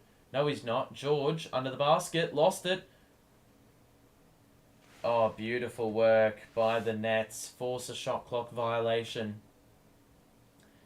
That was an absolute prayer by Paul George, but, you know, if he scored that, then fair damn play. I mean, turnover count this half, 1 turnover to 2 in the favour of, well, the Nets? I don't know. Probably not in favour. The less turnovers, the better, but anyway, Claxton, Sumner, KD in the post. Sumner to Royce. Drives down the middle on Kennard. Missed it. Good defense. Morris. His offense has slowed down a little bit. He posts up Sumner. Sumner's playing good defense.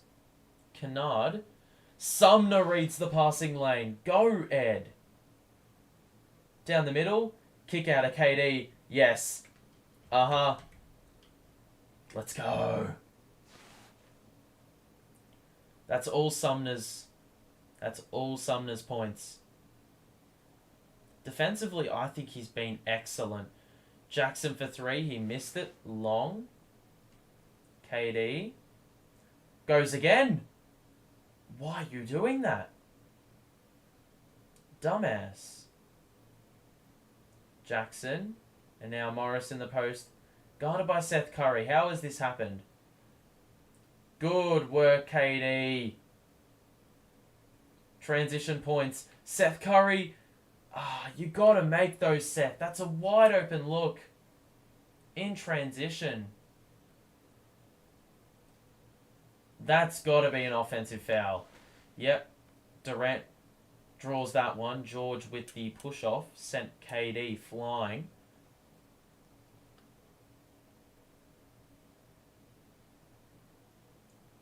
That is illegal, PG. And it will be netball. It's been very back and forth this game. Just when it feels like a team's,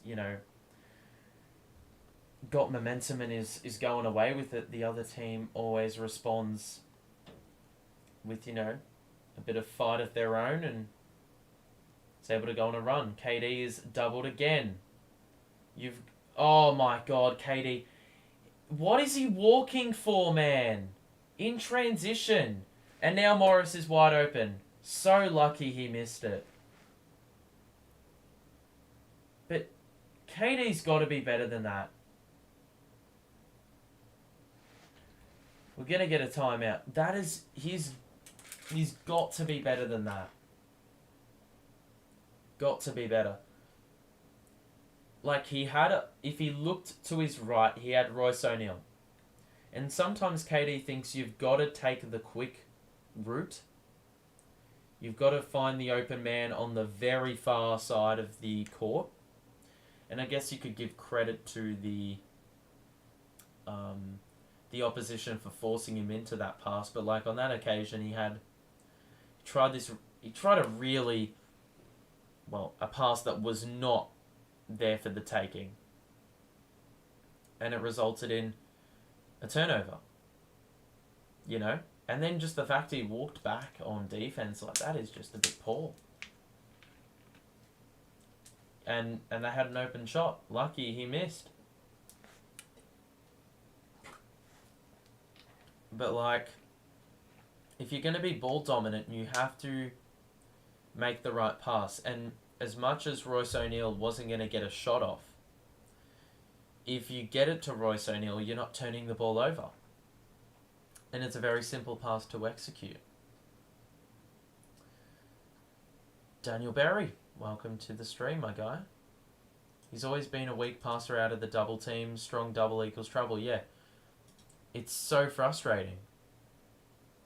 For someone who's going to be ball dominant, you have to be smart about it. And it feels like every single time he gets doubled, then there's a very simple outcome that is very easy to predict, and that is a turnover. Because he's just not comfortable or not smart taking the right shots or making the right passes, should I say. So I don't know how many turnovers he has. We only had 5 at the halftime, and it feels like we've inflated that stat again. It happens every single game without failure. And if we are going to win this game, turnovers need to stay at a minimum, and we also need to get stops. And at times it feels like we're being good in that regard.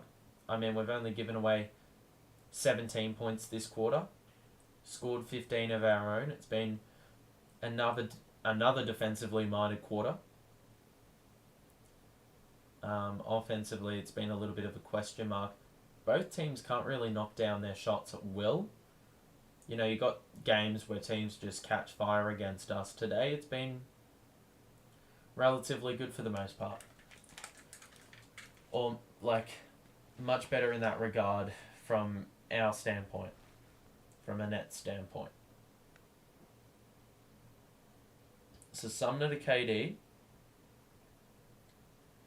Once again, he is just getting hassled by Paul George. It's a good matchup. It's a very entertaining matchup. You've got two players of very high capability. O'Neal drives it, lost it, and couldn't retrieve. Here we go. Another turnover, man. So Terrence Mann. George passes the closeout. Fuck, that is ridiculous. We've got a foul before the shot on George. Oh, that was committed on George.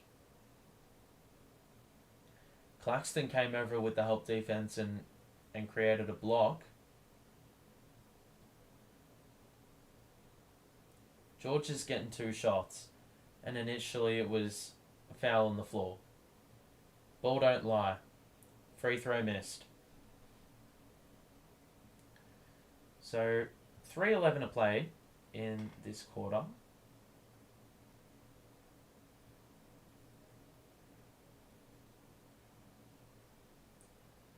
Second free throw is good. The lead is back down to 1. And I do think we need to solidify a lead before 3/4 time.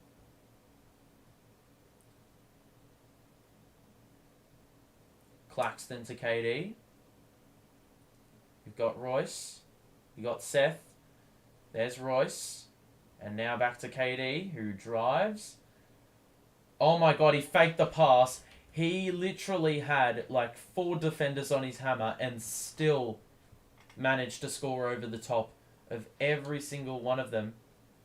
What are you fucking on about? Oh my life. A technical for fucking nothing.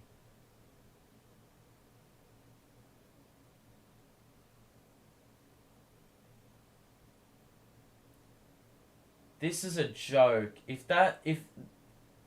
What on earth have they given a technical on the back of? Let's have a watch.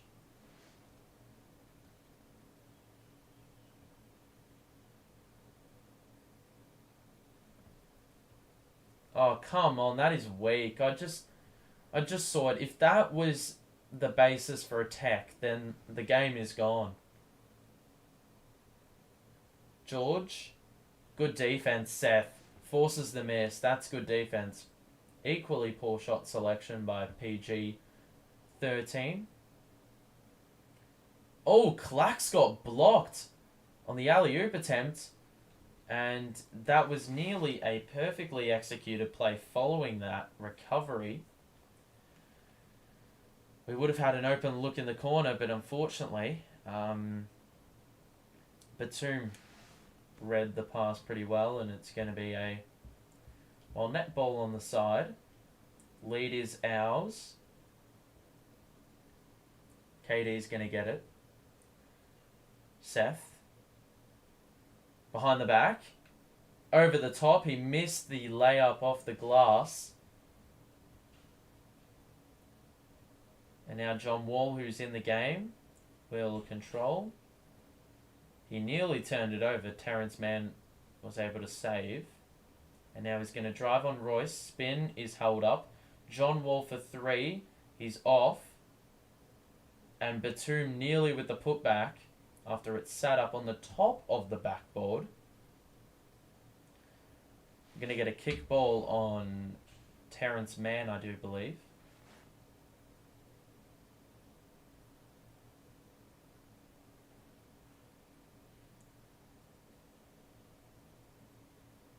So Royce to KD on the side. And now KD one-on-one with George behind the back. Lost his dribble. Somehow got it back and scored again. Are you kidding me? This guy is ridiculous, mate. George for 3. Missed it again. His shot hasn't fallen, and I also forgot to start the timer. 0 field goals in the last 5 minutes for the Clippers. Curry, drive. You've got Joe in the corner. Curry just scores just from the edge of the paint. And the lead is 6. 11-2 run in the last 5 minutes. And now a turnover. John Wall over dribbles. KD. Oh my God, Kevin.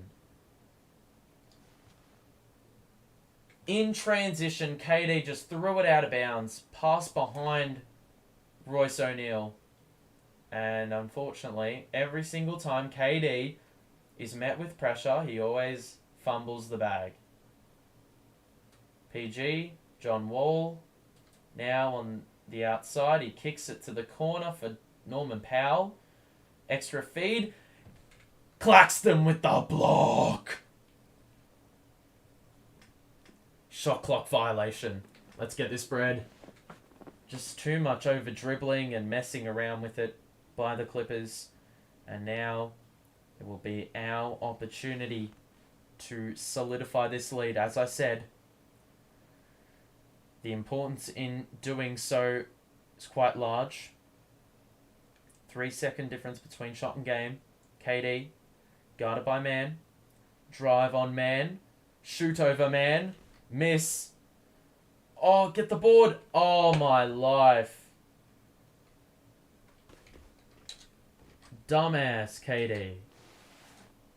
I'm pretty sure we had a foul to give, but... And I understand you going for the ball. But, look, 4 fouls for KD, but in saying that, you know, I would have rather do that than have the opportunity of conceding a very, you know, a vital 2 points. Just got to be smart about it in this last 5 seconds of the game, of the third quarter. Here we go. Norman Powell's going to get it. What is that defense? Why also is it at 4 minutes?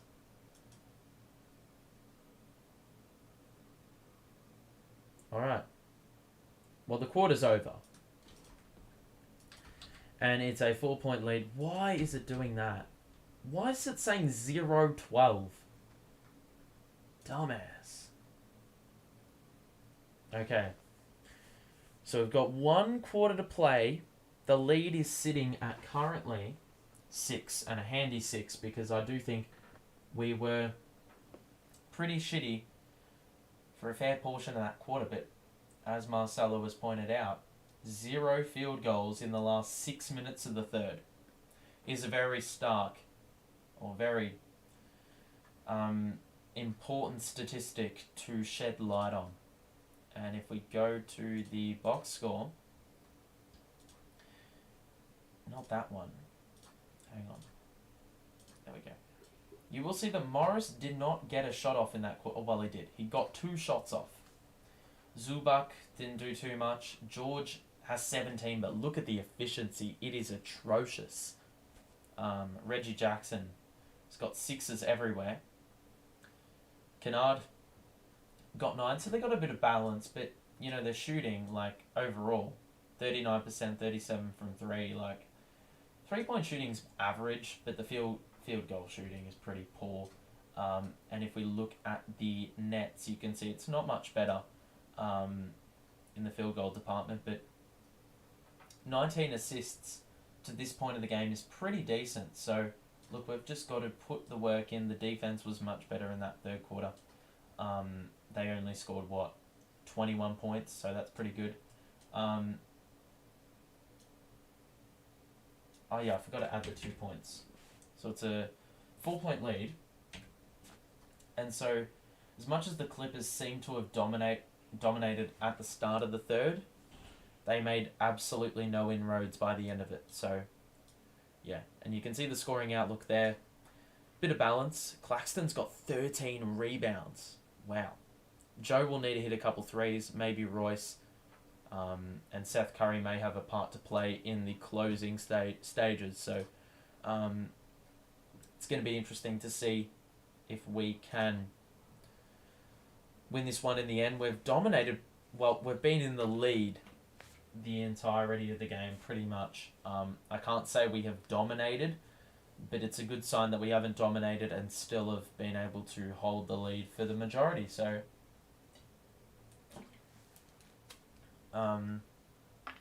you know, there's a bit of work to do. Plays resumed. And here we go. The final 12 minutes. John Wall immediately fouled. And you can't be doing that 7 seconds into the last quarter. These are going to be some big minutes. No KD and no Paul George on the floor. So, John Wall makes free throw number 1. But you got to be disciplined from there. Can't help but think we may need about 8 minutes from KD in the last. I don't know how long you should keep him on the bench for, but 8 minutes seems about reasonable. Well, that's when you bring him back on. Ben Simmons to Seth Curry. He's going to be the main man, I think, in leading this bench unit. Curry, pull-up is good. And if Zubac is going to just hold back and protect the drive, then Curry is going to pull up and score the mid-range almost every time, which he has done in this game. Every time Zubac adopts that mentality. No way. We're going to get a foul on the floor. Curry will pick it up.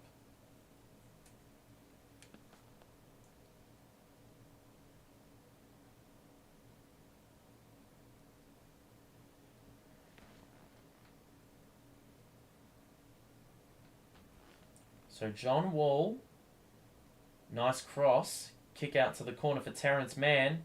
That shot is short, but oh my life, man. This is the problem. Ben is stuck under the, or he's not on Zubac, so he can't do the boxing out. It's Cam Thomas doing the boxing out. And Ben, too late to help, and Zubac with the score, courtesy of goaltending, providing a little bit of help, and then Curry nearly lost the ball. It is a travel. Well, that's just a bit poor. So, Yep, it is going to be Clipper ball. And quite a few turnovers in this game. 16-11. And so 77-75. Zubac. Powell. What? We've got another foul. Ben is just there to foul, it seems, man. Doesn't do much else.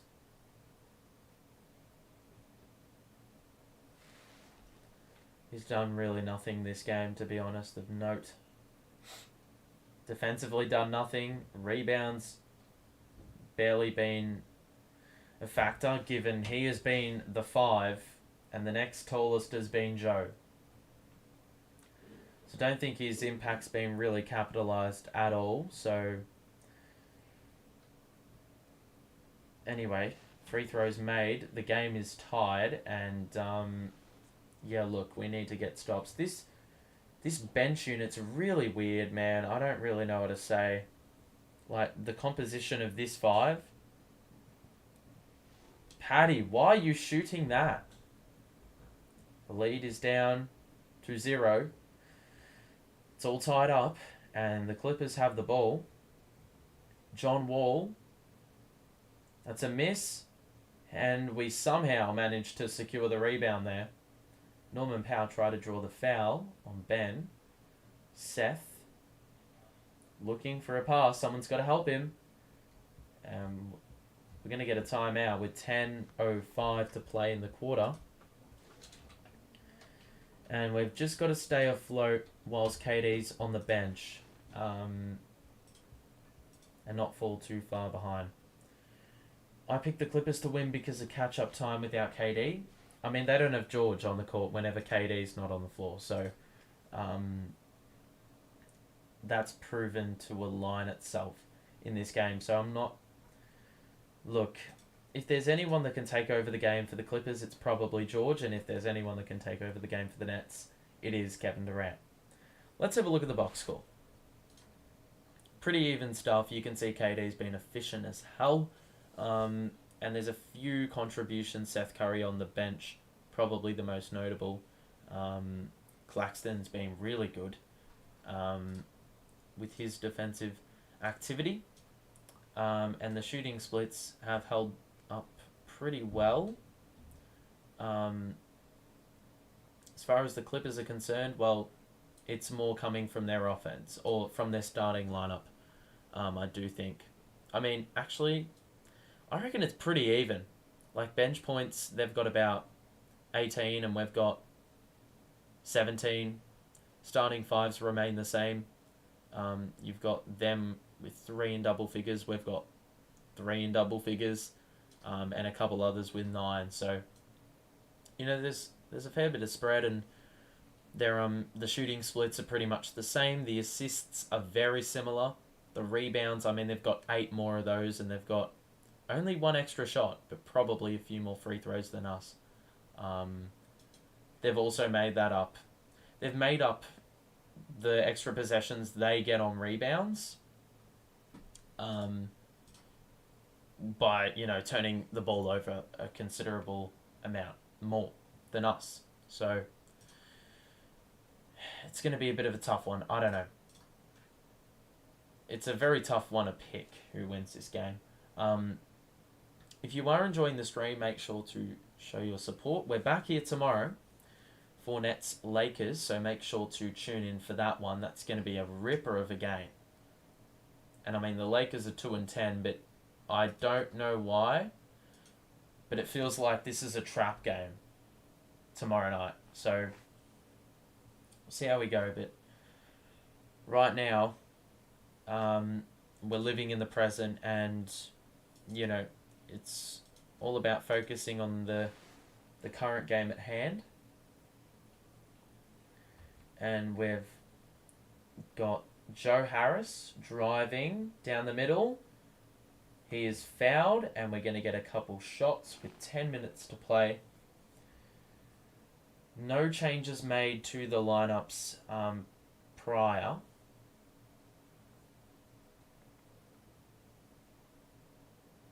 KD's got 13 straight games with 25 plus points. That's crazy to me. Joe, you've got to hit the free throw. And we've missed out on a few points at the line. I think we're 11 of 17. Clippers crowd vocal because I do think there's probably food on the line. Except Joe disappoints the entirety. And scores the second. So here we go. 1 point game. Zubac. And now Norman Powell. Got to defend. Batum on the wing. He missed it. Got to get the rebound. And it's going to be a team rebounding effort to box out Zubac. Curry, step back 2, is off.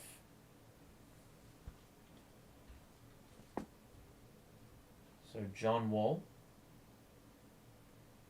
Post up on Paddy. And that's going to be an exploit. This is exactly what happens when you run this bullshit guard lineup. It's so vulnerable, and that's why we need Watanabe back. And once you get Warren in the mix, that'll make it a little bit more balanced. Cam, push shot is off. He has been hideous. Oh my god.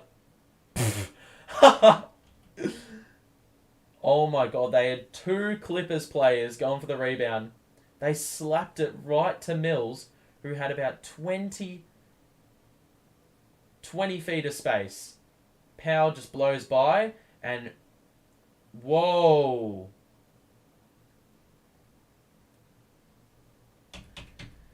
Man, that is shithouse. Once again, conceding offensive rebounds, and this time letting John Wall score a 3. John Wall. Seth Curry. Ball fake. 3. Got it. It is a shooting show. It's a shooting spectacle, should I say. Few threes back and forth. Jean Wall. Gee, that cross was killer. And now Zubac under the basket on Mills. Because every possession we switch. So 4 minutes with KD on the bench. Joe, good off-ball movement. Gets it now. No look to Seth. Oh my god. Why would you pass that, Seth? You had a wide open 3. Norman Powell cross. And that's an easy score. And Jacques Vaughn and Seth Curry said it was a travel. But the refs do not like us.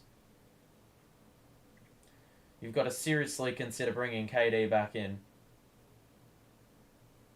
Seth. Bounce pass. Simmons. Got it. Little floater. That's his first points of the game. And now the game is tied. So we've got Claxton, KD, and Royce waiting on the wings. John Wall's spin move. Good work by Joe. And the turnover is forced. Ben. Run. Cam. Corner. Mills. You got Seth for 3. Yes!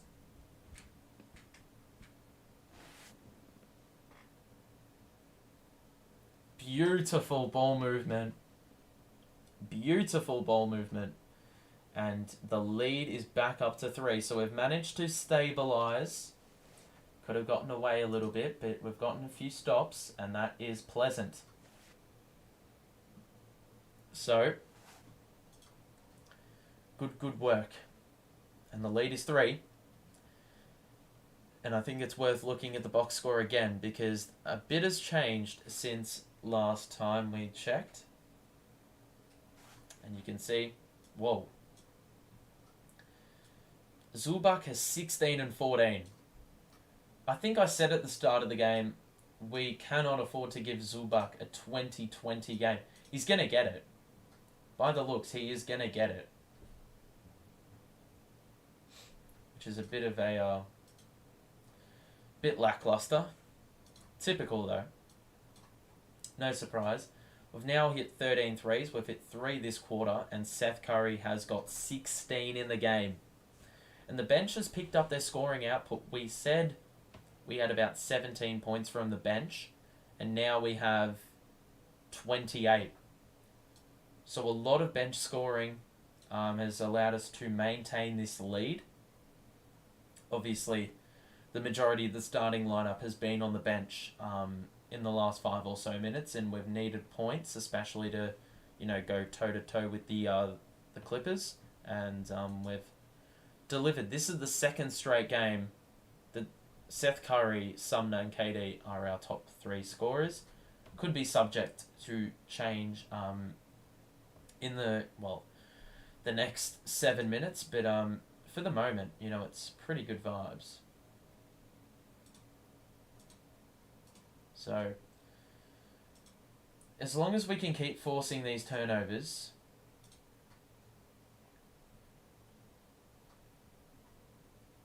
then I think keep forcing turnovers, prevent our own, get these stops. I honestly think that I don't think this is going to be the decisive factor, but if we can keep them to under 100 points, I do think the win will be ours. And that's achievable. Concede 13 points in the final 7 minutes. I mean, in the first 5, we have conceded what? Have we conceded? What was the score? 75-71. So we've conceded 15 in 5 minutes, which is not great. But the fact that we've scored about 14 of our own is a plus. I honestly think Seth Curry is best off the bench. The fact that you've got a scorer that's capable of getting 20 in a game on your bench really adds a good balance to your team. Because you can rest the starters and keep your offense flowing. So John Wall, one-on-one with Claxton, he shoots a midi and scores. It's been alright. He's been pretty good.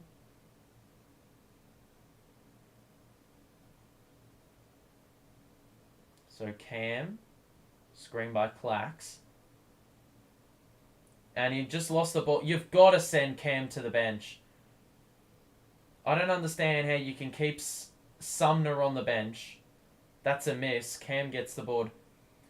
You've got to get Sumner back in. He's been by far the best point guard. Out of him and Cam, he's been way better. KD, guarded closely by George. He can kick it out. He's going to shoot with the right hand. And he scores. And it is 91-88. Defense now. We need the separation, I do think. If we can get it out to 8 or 9 and then keep it there, we'll be okay. George finds Zubac. Oh, Zubac just threw it away. Claxton. And one! Let's go! Claxton one-man offense. I'm here to see it. Beautiful. The acrobatics. And KD's loving it. Seth Curry's loving it even more. Royce O'Neal showing the love from the other end of the court. Man, Clax is just so good to watch. What a leap he has taken this year. Imagine if we had Jared Allen and Claxton as the center rotation. Jesus. That'd be dangerous. He misses the free throw. And as much as we would take those, I'm equally happy to see 2 points nonetheless. He's already had 5 double-doubles this season. 1 more than last season, the entirety. Wall misses a 3, and look, given his percentages over the course of his career and this season, you would say that he, you're happy to give away that shot. Seth Curry, Royce on the wing, and now KD's going to get it. 4 seconds to shoot. Royce, got to shoot it. Claxton, nearly an offensive rebound. But overall, a very disjointed possession. And now Paul George in the post on Seth Curry. He's doubled. Now Morris to Wall to Jackson, who shoots over Claxton. And that is a brilliant defensive possession. You will live with that every day of the week. I don't know why you'd shoot that ball, but we've got 4 minutes to play. We've got to be smart with this and not be idiotic with the ball. Seth Curry, catch and shoot. Oh my God. And he stares down the bench like his brother did yesterday. And we are up 8. We've gone on a 12-2 run in the last 3 minutes. Paul George for 3. He misses. And I'll tell you what, this is much like a game the other week, or the other day. I think it was against the Jazz. They just kept throwing up threes, weren't attacking the basket enough. We're going to get a kickball. They just kept chucking up threes when they could have easily attacked the basket. Very mysterious that, they didn't exploit that more. They've got, they've seen a fair bit of success driving to the hoop. That's sort of what got them back in the game, I do feel. And they've just really gone away from that. So Royce will get it in to Seth Curry. And we've got just under 4 minutes to play. Oh my God, Seth. Oh! Come on! Seth Curry. My man. My man. And it's all smiles on the bench. And as much as you would have said that Cam Thomas was the wrong decision to keep into the game, keeping Seth Curry in the game was 100% the right decision. I mean, Cam Thomas for Sumner, I'm not for that, but Seth Curry over Joe in this game, you've got to run with the hot hand, and Steve Nash did not know what that was, but Jacques Vaughn has a sense for the occasion, and Seth Curry is showing off in this last quarter. I don't know how many he has in the quarter. We've hit 5 of our 8 threes, and Seth Curry's got to be at the forefront of that conversation as to, how we've emerged in the last quarter from that mark. I reckon he's got about 4 threes in this quarter. He did not have a 3 going into this last quarter. And this is the second game in a row he has exceeded 20 points. And he'd be very close to actually trumping Kevin Durant for points in this game. And I reckon I have to give him my player of the game. So the lead is 11. And it's gone from being within reach for the Clippers. I mean, it still is, but, to a very, very disadvantaged position. They're down by 11. They have not scored in 3 minutes. In the third quarter, they didn't score a field goal in 6 minutes. George to Morris. Good defense, Clax. Forces a drive. Holds him up. Has to shoot over the top. And Claxton with an exceptional defensive possession. Joe Harris is back in the game. And you know what? Sure, I'm happy with that. Seth Curry. KD is getting absolutely manhandled, bro. I don't know how it took that long for them to call the foul. I mean, they made it difficult for him, but there's a difference between being, defensively strong and then undisciplined. Seth Curry is 22. He is 14 in the quarter. And we have 24 overall in the quarter. We've outscored them by 7. They've only scored 17 points in the quarter. It looks like we're on track to hold them under 100 again. Another team. So the Clippers shot just under 50% in the first half from 3. They are 20% in the second half. And, well, we did say that was one of the points of focus in order to win this game. And, look, we've succeeded. This is just unreal, though, that we've been able to, defensively continue our hot form. Our hot runner form. 99-88 is the score. 3 minutes to play. We are in the box seat. We've just got to be responsible with the ball, keep up the ball movement, and the rest should do the talking. The result will do the talking. So it will be Nets ball, and I do think we're a few buckets away from just icing the game. Irrespective of whether the opposition scores and Claxton shows the hand, a beautiful finger roll at the basket over Kennard, and the lead is 13. The biggest of the game. The Clippers now 4 minutes without a made field goal. And Claxton! Let's go! Oh my god, Claxton blocking George at the rim. Try to put him on a poster and Claxton said no thank you. Get the hell out of here. Get the fuck out. Get the fuck out. And now, 101-88. It looks like they're about to empty the bench. Moses Brown and Amir Coffey getting ready to check in. KD, Seth Curry, Royce, ice the game. I already had started with the 3 to the brain. I'd already started with it before it even went through. I knew the answer. I knew what was going to happen. The lead is 16 in the blink of an eye, and wow.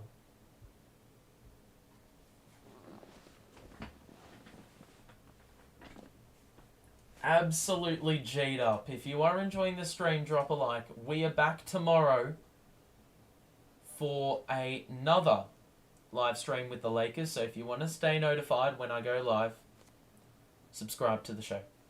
And yeah, I mean, this has been good vibes. The last quarter, I mean, we have done exceptionally well to do what we've needed to do in order to get the victory. It's been a very, very good last quarter defensively, being active. And attacking-wise, you know, on the offensive side, we've been moving the ball. We've charged the hot hand. Seth Curry has been... Surprisingly, it hasn't been KD down the stretch that has really gotten the job done. You know, you're seeing Seth Curry hit shots. You're seeing Royce O'Neal hit shots. I mean, you saw, like, who was stabilising the bench, or stabilising the team when the bench unit was in the game. The lead is now, 16, and the bench is in. We've kept our team in. They deserve to be out there. Terrence Mann, 2, Norman Powell, top of the key, 3 over Seth, and he knocks it down, and that's their first bucket from the field in about 4.5 minutes. And that's really where the difference has been. And we're going to get another timeout. I do not know why we're getting timeouts in, like, within 6 seconds of each other. Just for the sake of it, I guess. Box score time, baby. And let's have a look. Once again, 5 starters in double figures. And I would much rather see a stat line or box score like this than see 2 players of 30 plus. And the rest in single. I mean, we've had 25 dimes, shooting the ball brilliantly. That's gone up significantly in the second half. Seth Curry has not missed a 3 in this quarter. He couldn't buy a bucket in his first 3 games, and now look. And then the starting lineup, I mean, look at that. Royce O'Neal, I mean, he's 3 of 11, but he's hit 50% from deep. Clax has been awesome. I don't know how many blocks he's got. Sumner, been exceptional. I mean, damn. I mean, this is another big win. This is a very good win. The Clippers haven't been at the best of their abilities this season, but, you know, we take wins nonetheless. A win is a win, as they say. And we will close out on the final minute and a half. Kessler Edwards in. Joe Harris is the only... Well, Joe Harris and Cam, the only 2 that get meaningful minutes, are currently in the game. Edwards for 3, he's off. And David Duke with the rebound. And just for vibes, he's gonna let the clock run down, and we're gonna get a foul, and Dayron will get a couple free throws. This is such good vibes, man. I'm loving it. We're gonna do a little bit of a post game, so if you want to stick around, no rush. We're just going to do a little bit of analysis and then we will piss off, and that'll be that. Dayron makes the first free throw. It's all good vibes on the bench. We're going to go to 6 and 7. Tomorrow we have the opportunity to send it back to 500. And obviously we were in a bit of a hole at the start of the season. We were 1 and 5 at one point and things were looking a little bit dire. Sack the coach.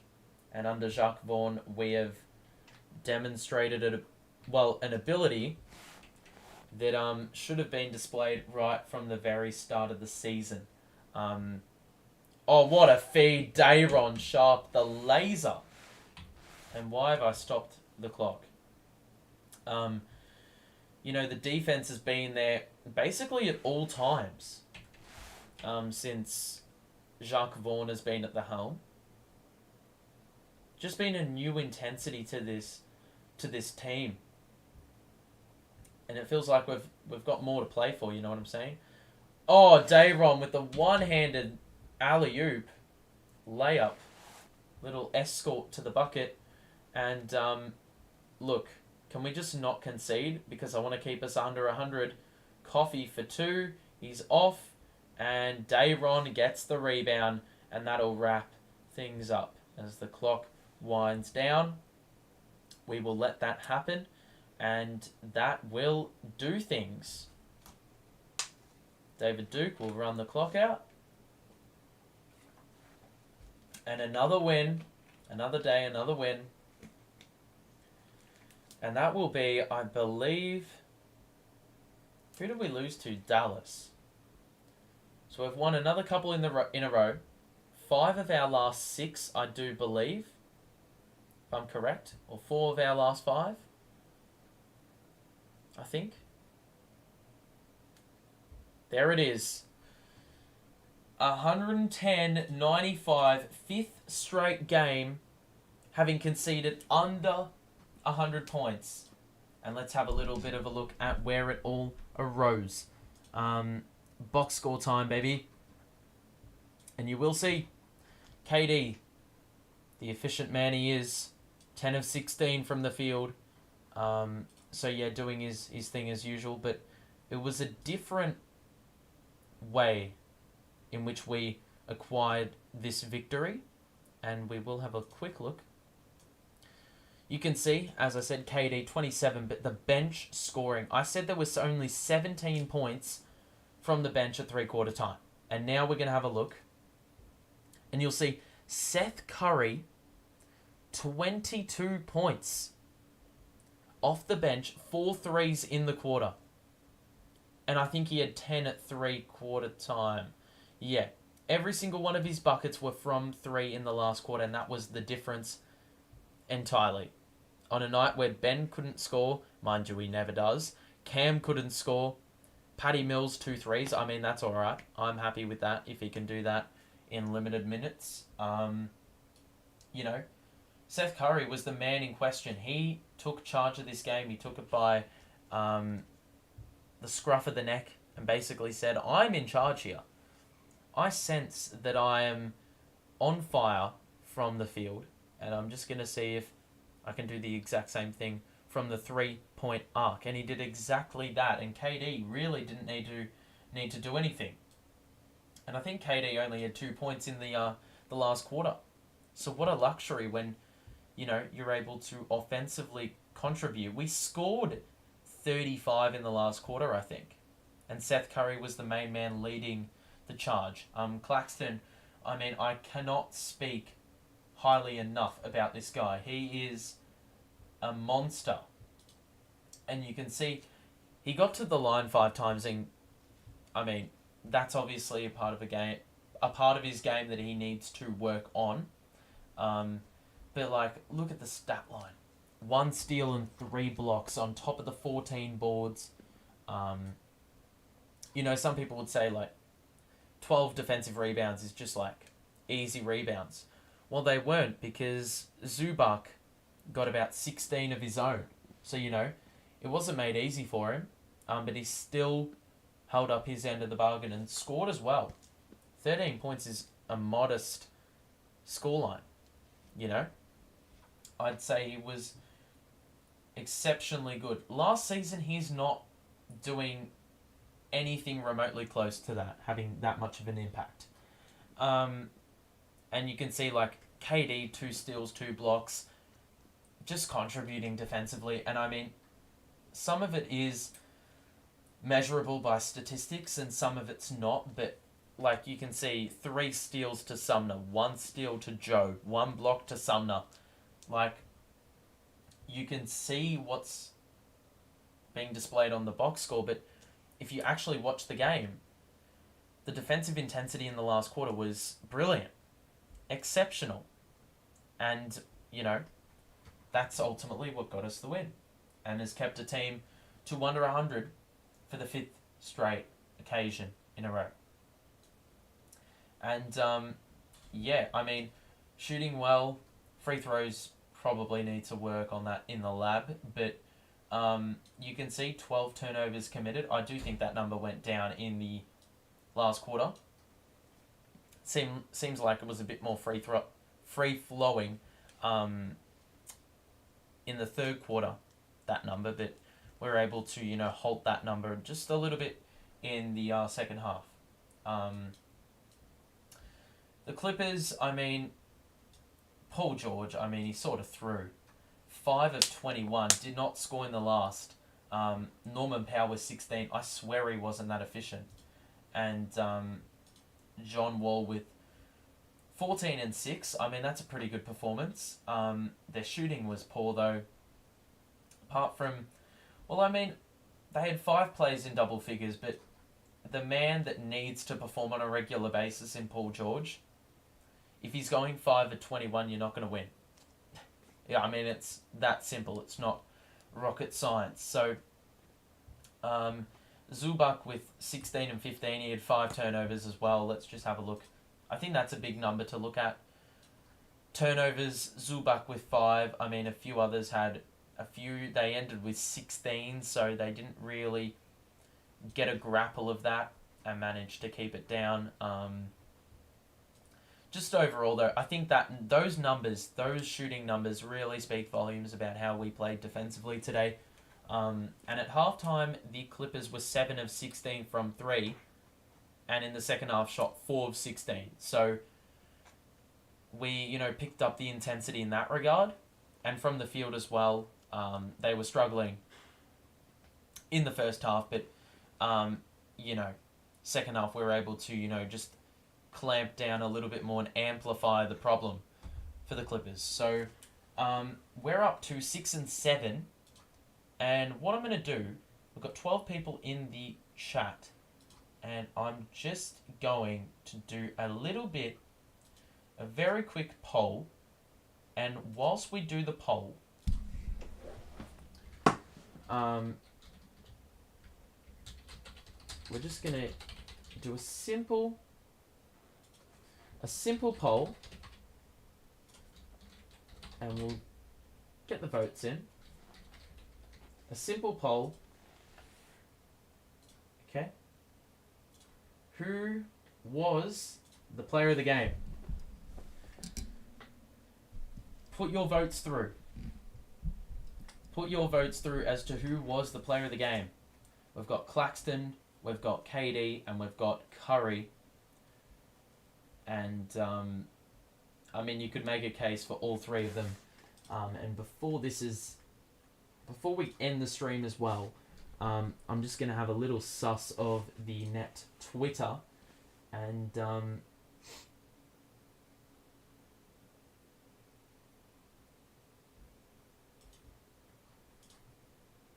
see what's up with the votes.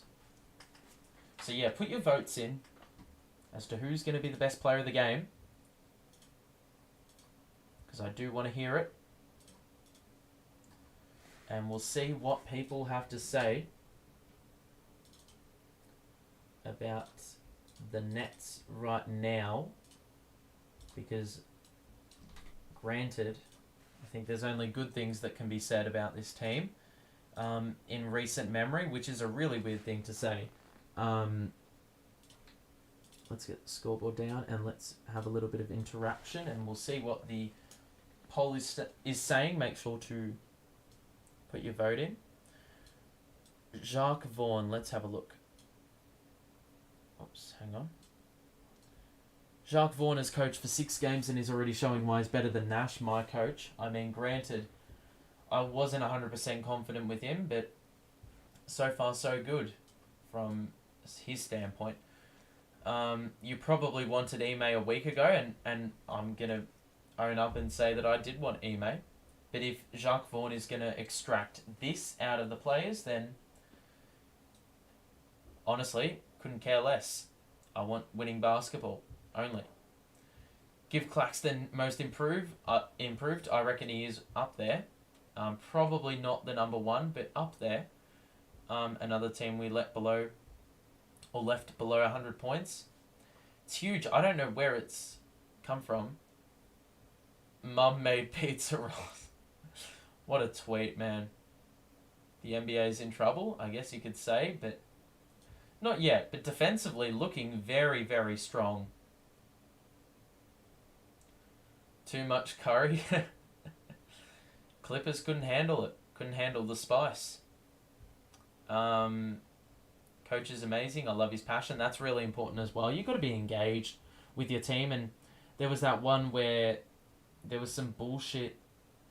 I think it was offensive foul? No, the technical. Out of nowhere. And, you know, Jacques Vaughan, like a normal coach, was concerned and wondering why on earth was that a technical? You know? That's a pretty accurate image. I mean, PG and... Look, Jackson isn't exactly the most gifted offensive player, but let's be honest. Like, Claxton and Sumner were excellent defensively in this game. Excellent. And I reckon Sumner probably deserved more minutes, but is what it is. Great win. We are in another dimension, though. This is just unheard of. This is really uncharted territory where we are conceding only, under 100 points on consecutive occasions. It's a really weird place to be in right now. A place of comfort, which is really, really good to witness. So, look, we're allowing 94 points per game during the span of the 5 out of 6 games that we have had Jacques Vaughan. We've held opponents to under 100, and we're allowing 94 points per game. And in the first 7 games under Nash, we gave away 105 or more every single time. You know?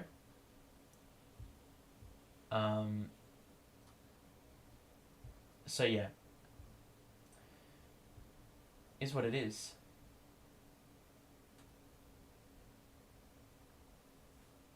You know? We're first in defensive rating and first in net rating. This is ridiculous. And this is without Kyrie. And this is without Steve Nash. But it is Steve Nash that was the problem. It is not Kyrie at all. How on earth are you going to make the judgment when Kyrie hasn't come back yet? You know? Like, I don't want to hear it.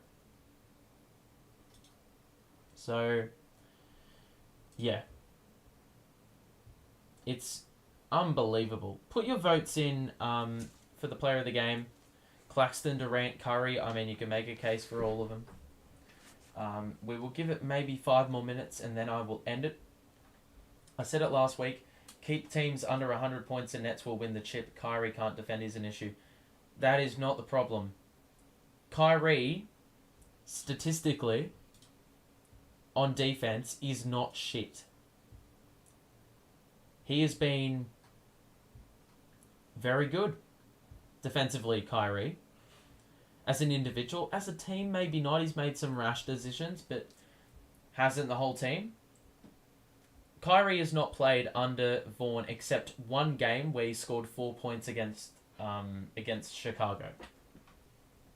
So I'm not here to make a judgment about Kyrie yet. If we go 5 games and concede 120 with Kyrie playing, then you have more backing that Kyrie is the problem. But until Kyrie plays minutes with Jacques Vaughn as the coach, I'm not here to make any assessment. Like, Kyrie's got 1.4 steals and 1.1 blocks as a 6 foot under a 6'3" guard. Like, that is great numbers. Check the stats. He's terrible defensively his whole career. I'm aware that defensively his whole career he has not been good.